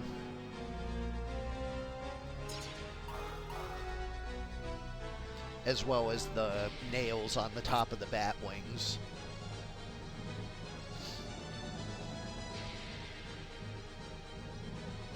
The samurai will go for another decap.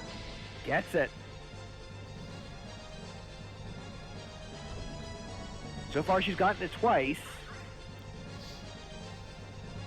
It's a 2v3 for the tank and knight meta. Although that tree is about to go down. And I don't think the tree has damage split either, so yeah, the knight is just free to kind of Does have magic spirit. And it does, yeah, bolstering song is making that tree a lot more durable.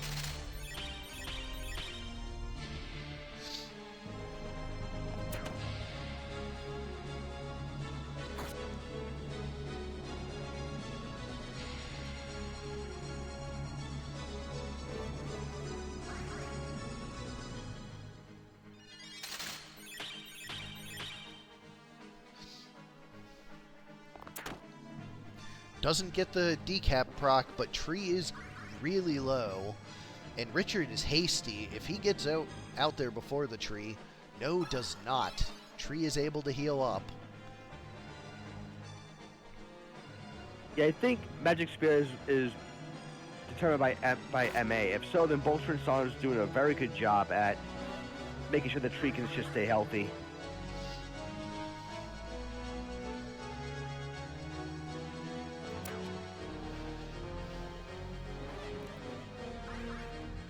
Bolstering song misses there. Yeah, both teams are rocking bolstering song. Knight moves in 110.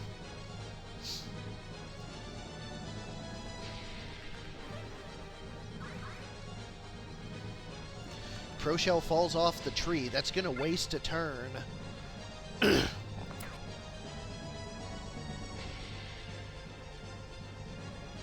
He's going to go for Protect Spirit, yeah.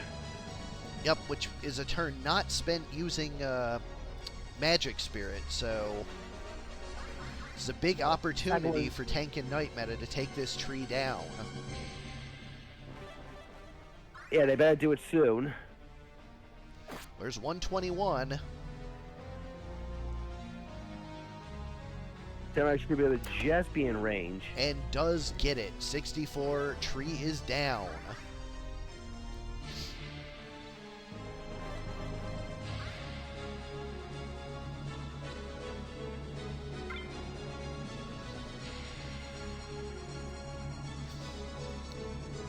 Randy Savage, a lot of talk, not a lot of action.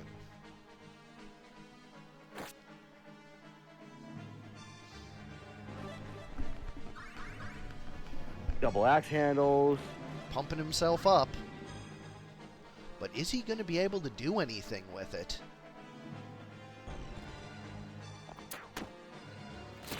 Nope. Taken out from behind. Game 1 goes to the Tank and Knight meta.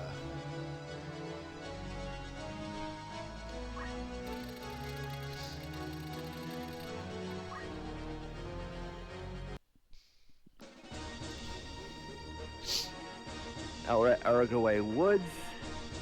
We'll see if the smaller map can make any sort of difference.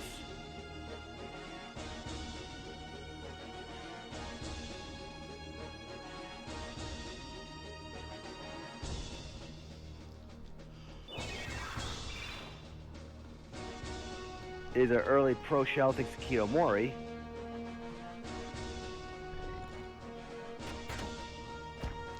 Big hit, near fatal on the Ahriman right out of the gate.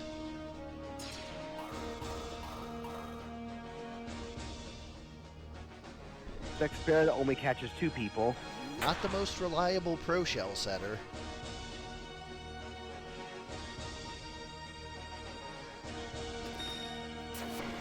I mean 180.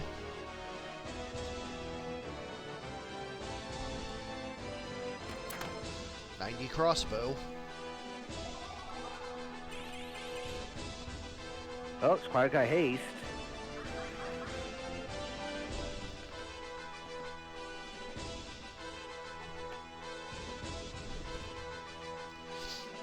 He is able to move forward.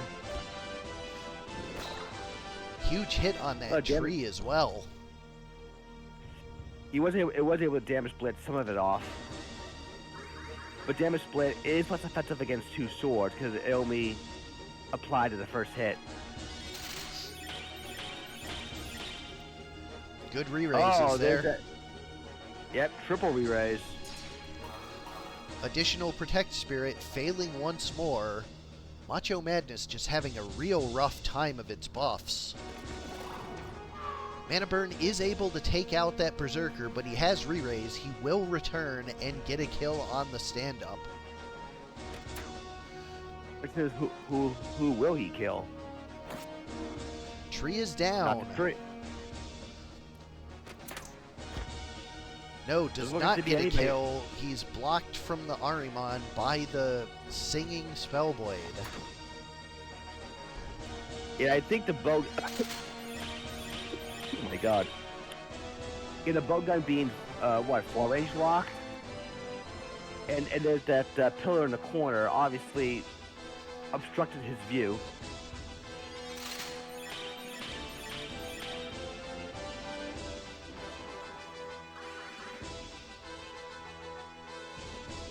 Chloe the Samurai.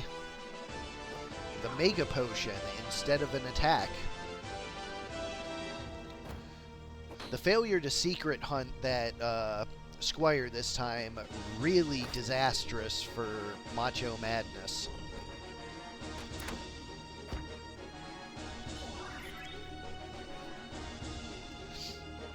Just like really hanging on right now.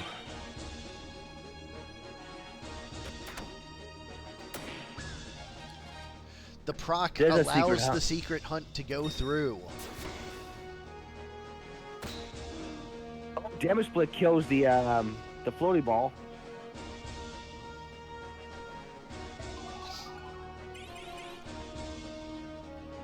So what is it? I think it's 3 on... On 2 now. Yeah, because... Or no, that's a 3 on 1, I think. Well, relays is still coming. Oh, right, yeah. So 3 on 2, yeah. And we bolster. That NG needs to go down in a hurry because he's got Secret Hunt and a lot of extra PA from the bolstering songs.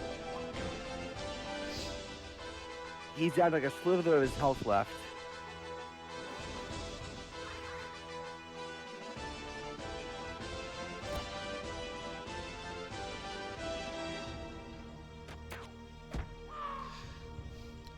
Singer is Now down it's, again, and it is just that engineer with Secret Hunt.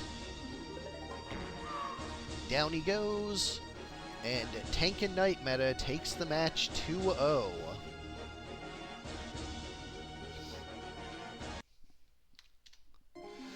Up next, we have Coppola 1 versus DrCarvalho 1. Greek Mythology versus Dark Army.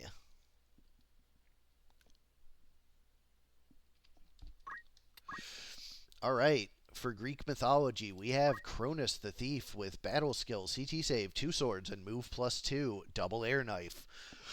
Apollo the Engineer with Basic Skill, Arrow Guard, Deadshot, and Maintenance. Hermes the Paladin with Draw Out, Auto Potion, Attack Up, and Magic Defend Up. And Zeus the Blood Mage with Black Magic, Damage Split, Magic Attack Up, and Move +1. On the other side, for Dark Army, we have Sardek the Skeleton with Blade Grasp and Defense Up. Zodis the Monk with Draw Out, HP Restore, Attack Up, and Move +2. DrCarvalho the Geomancer with Ritual Magic, Damage Split, Magic Attack Up, and Maintenance. And Omega the Squire with Throw, Counter Throw, Abandon, and Sicken. Going to large 100 to kick us off. As a champion of everyone's heart as well as everyone's nightmares is stepping up to the plate. We'll see what he can do.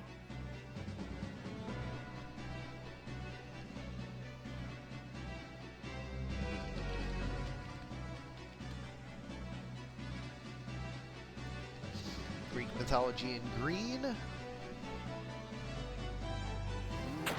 And Dark Army in what looks like brown. Yeah.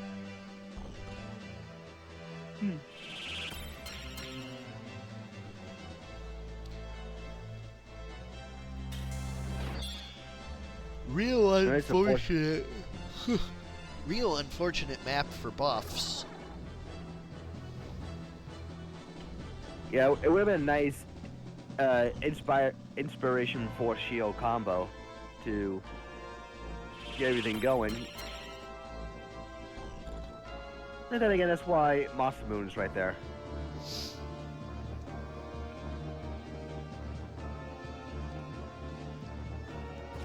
Moss Fungus guarded and missed. Blade Grasp paying off immediately. Able to get a nice chip damage with a knife hand. Flame Lance 340, huge hit. Squire's still standing though. 150 fatigue, probably not the status effect that you care the most about versus Thief.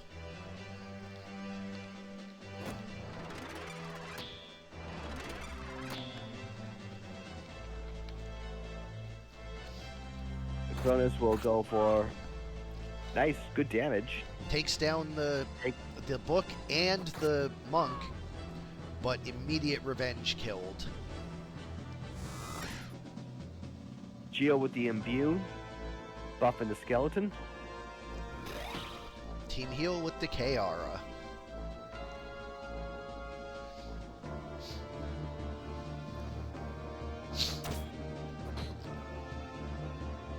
Counter throw to spread the poison.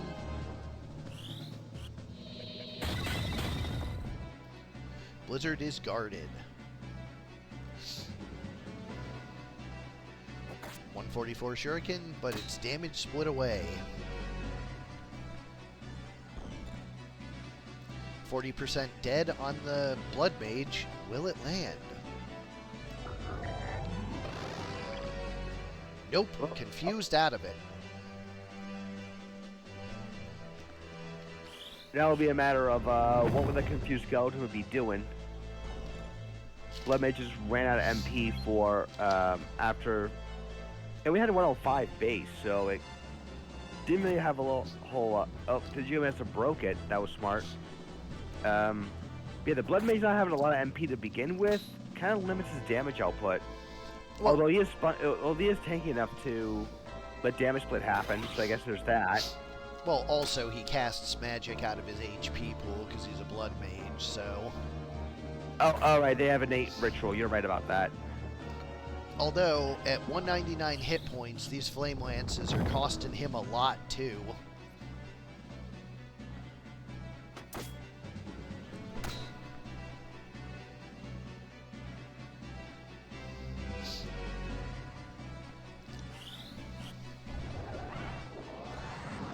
Drain life 134. But 67 of it damage split. Should be enough. No, just narrowly short.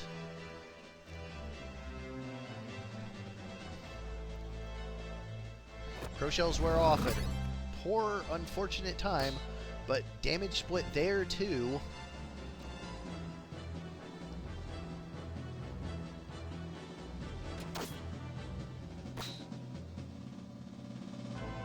Monk stands back up. Near fatal earth slash. And that blood mage will take out anybody? Nope.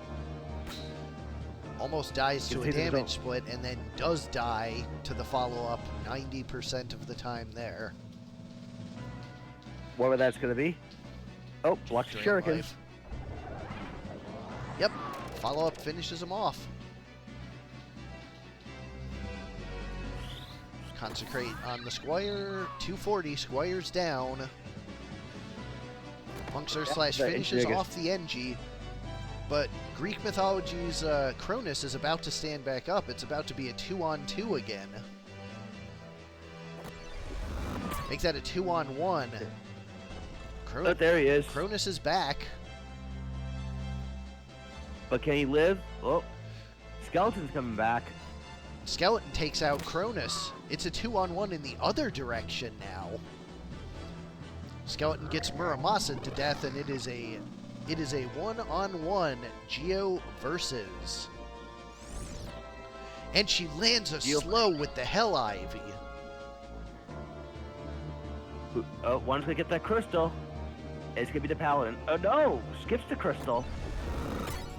Chooses violence. But she's able to get the crystal to heal back up. And a drain life from behind. 152. He has auto potion, but the monk is back. 2-on-1.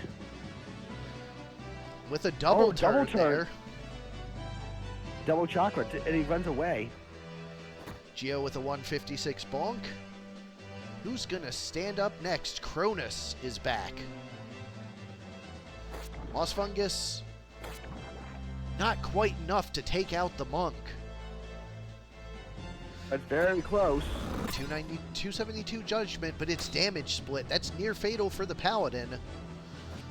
Cronus double turn though.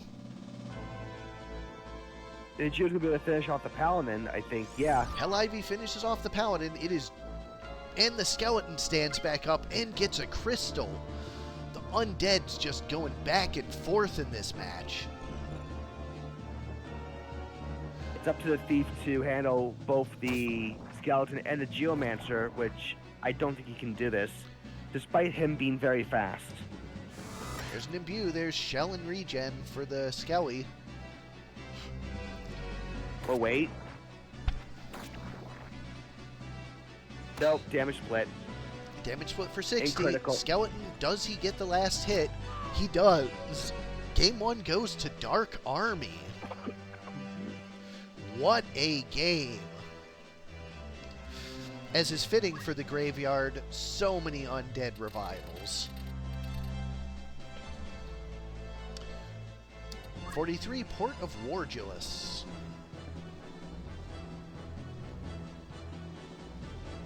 I know Coppola has to face a nightmare of his own right now. That is, can he handle the Dark Army on a smaller map? Will he be able to sleep at night knowing that he has to gut this one out? It's not GG just yet.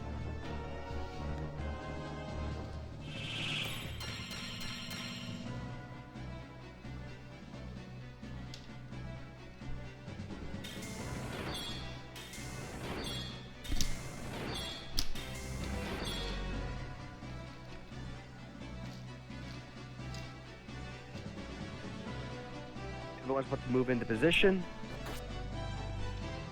First hit the Shuriken, poisoned, but also trigger CT save.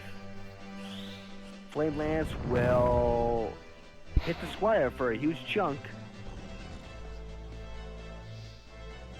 Skeleton's about to go for death. Imbue for the Geomancer. Hasten, Protect, and I believe Regen as well. Thief runs forward, goes for a double whack. Squad misses a counter throw.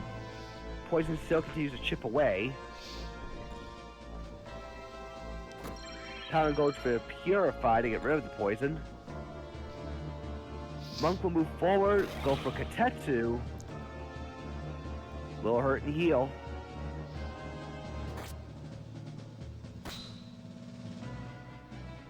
Damage split after Shuriken, allow him to... Oh, the Thief can't finish off that Squire. He's too evasive right now. Yeah, that Squire's front evasion really, really paying dividends in this matchup. Huge 340. The Skeleton has to run away now. Allowing the Geo to actually heal him up with the Carve model. Fair enough. Cronus coming back down. Monk not as evasive from the front. He takes the full hit.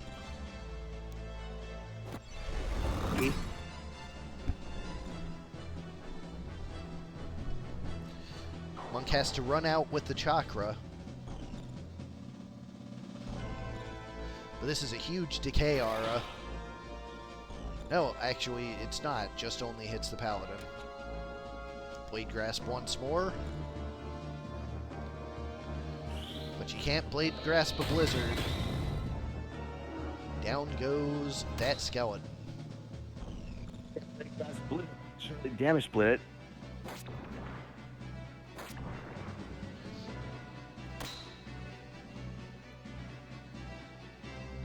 Starting to charge something. Drain life.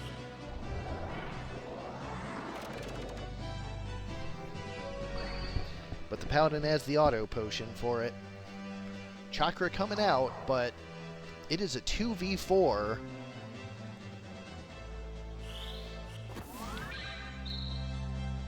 Consecrate is damage split. Yeah, I was at that. Genji way out of position. It's going to take him a while to get back into this fight. Yeah, Greek Mythologies looks to be on the verge of actually tying this one up, it looks like. Does look that way. It all depends on if Dark Army can hold together long enough for its units to start standing back up. This Geomancer has proven incredibly difficult to kill, though. Like when you consider like damage split and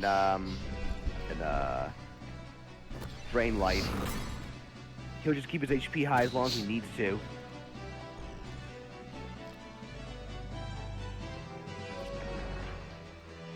Cronus misses on the Monk. Pro Shells wear off, though. Immediate Mjolnir breaks his book. He is undefended now. But a huge fatigue. Fatigue matters a lot against Blood Mages.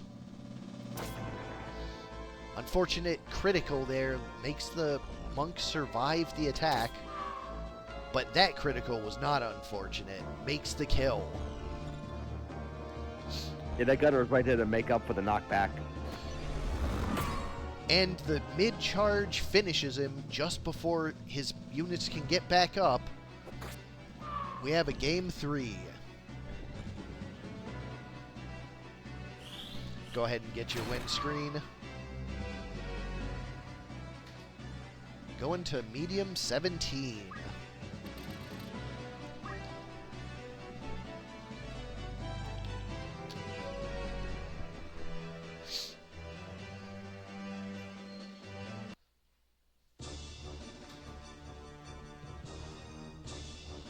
Yep. We were in the first one here. We have a couple of tombstones. Well, 3 to be exact. From a graveyard to a catacomb. Inspire goes through. Masamune as well. Everybody hasted. Well, this is going to be someone's resting place for winner's bracket. And they're going to have to rise from the depths of hell from the loser's bracket if they want to make it and win it. Paladin moves up, 204 Judgment, opening salvo, lands on the monk. Dodges the Revenge Shuriken, and a blizzard coming out. Looking for death. He has not been able to land it so far. 39% though. It's not nothing.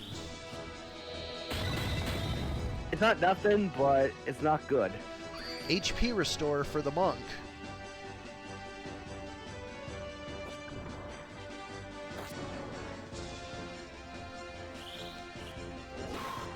No dice.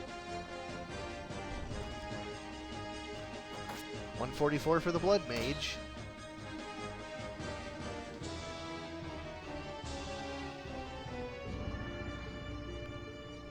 That is a huge consecrate. It's 2 people. Decay Aura also smacks 2 people. But he goes down to the dies. recoil. Well, damage split, but yeah. Sound down onto the monk. Loses his book and his life. Carved model, once again, excellent fatigue on the blood mage. But Dark Army is once again down to 2 members. Yeah, Greek mythology's not going to let up anytime soon.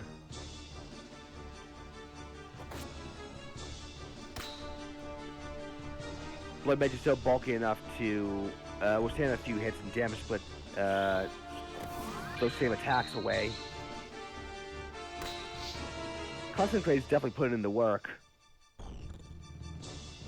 Blood Mage charging an explosion so as to not cost too many HP. Or no, Mjolnir, I guess. Down he goes. It is just this Geo. Does have Drain Life. So it's a matter of if he can last long enough to see teammates stand back up.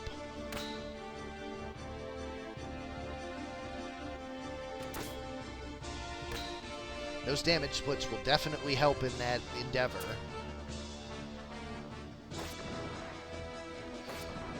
Sundown procs, however, there. That's big, especially because the Paladin is coming up next. Sundown gets the kill thanks to the Consecrate. Greek mythology does manage to claw their way back into it and take the match 2-1.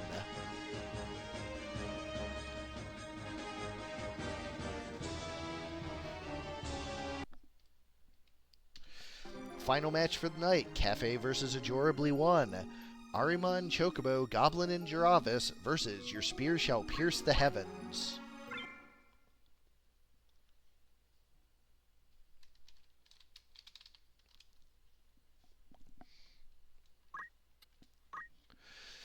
Alrighty, for Ahriman, Chocobo, Goblin, and Jaravis, what a name team.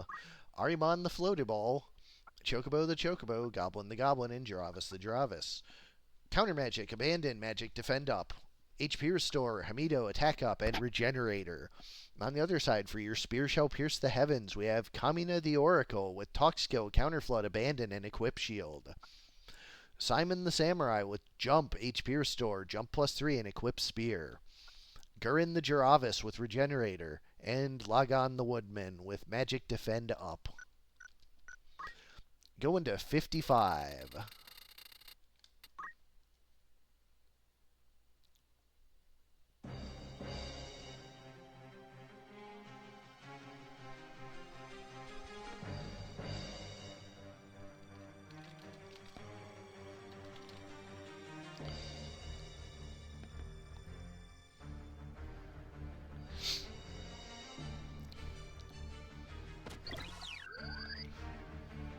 Opening Tailwind, only on 2.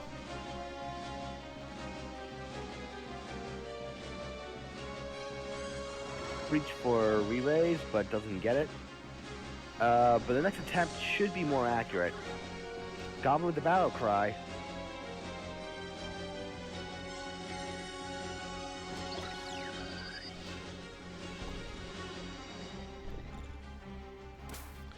Spear immediate.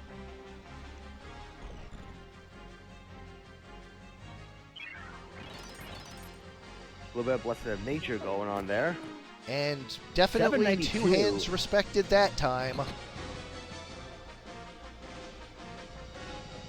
Yeah, I think you had to fix something about two hands and jump compatibility. Storm Strike 187. Chocobo is down. Revive brings back the bird.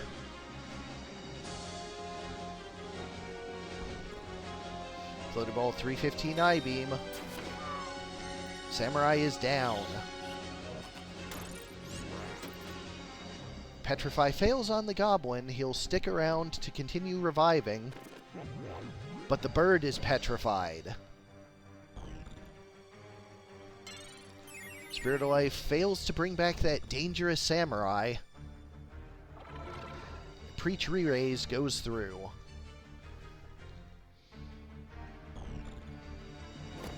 .247 whack on the bird. Who 136 is the Ahriman.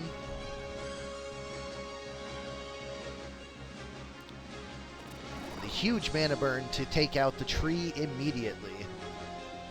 Tree does get back up, but has to run away and Blessing of Nature. No Magic Spirit here. Does get the re-raise, though. Chocobo is brought back up. Yeah, it looks to be, Bird fails his Petrify attempt.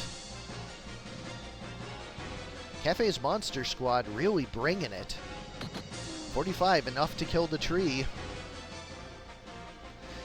And, ooh, that mana burn is guarded.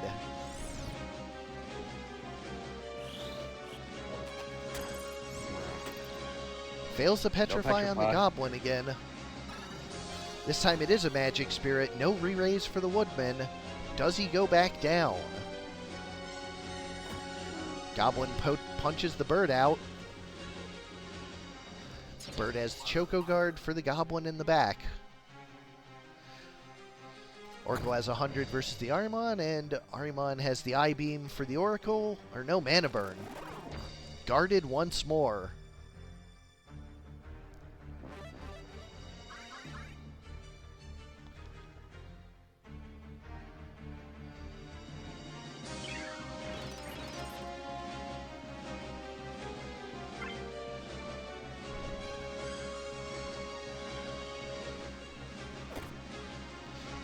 so far as the Oracle in the tree versus Goblin Chocobo and the Airman. Longer that goes, the Goblin team. Oh, guarded that one. Counter Flood. Yeah, the longer this goes, the more the team in the white's gonna be able to eventually win. Petrify is broken.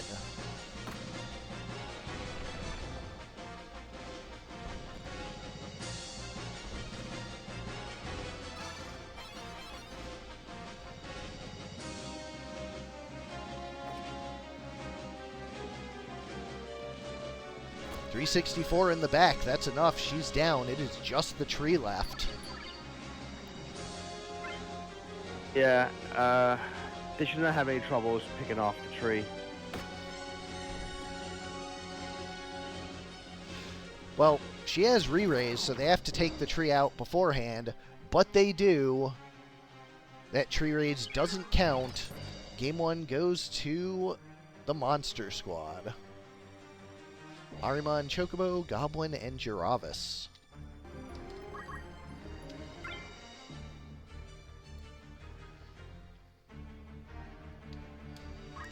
Now we go to the smallest of the small,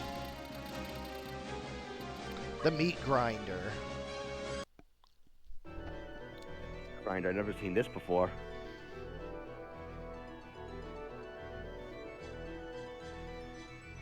Oh, I know this one. Yep. Everyone gets in the fight. Yeah, the fight begins immediately in the Meat Grinder.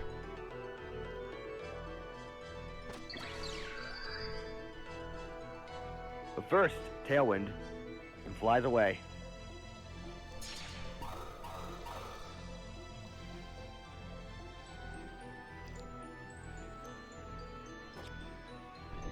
Oh, not a good opening shot. Nice, especially when it misses. nice Hanito there.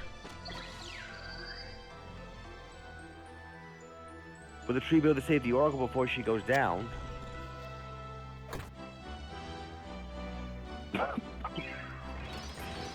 She gets re-raised, so sure does.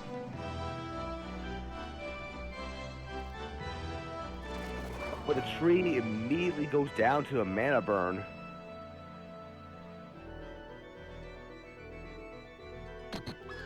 Chocobo pecks her down. She will return.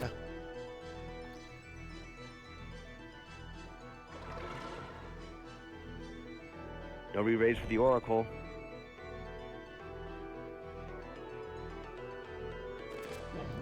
Bird is petrified down there. And a huge jump takes out the Chocobo. The Goblin has the Revenge Punch. Tree re-raises and has a Blessing of Nature to return the re-raise to itself. Oracle's still down, though. Dravis, 20% gaze, no luck. Counter magic does land it. Brutal. Ahriman takes down the tree. It is just that little low health Oracle left.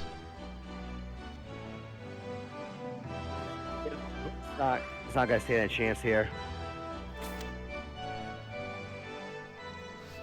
Tree raise. Blessing of Nature. Gets it again. That Ahriman is not about to let that stand. Tree is back down. I think the moment the tree misses the Blessed of Nature is where I think the match will be over.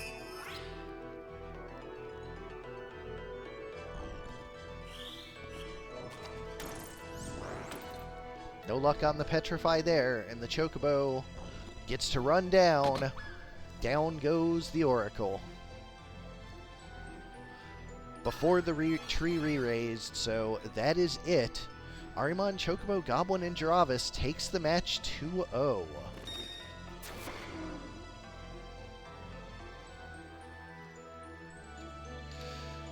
And there you have round one.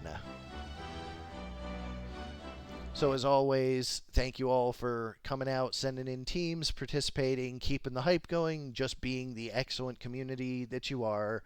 And extra thanks to Barren for helping out in the booth tonight. No problem. Alrighty. Good night, everybody. We will be back tomorrow with the losers bracket round one. We will see you then. Have a good night. Peace.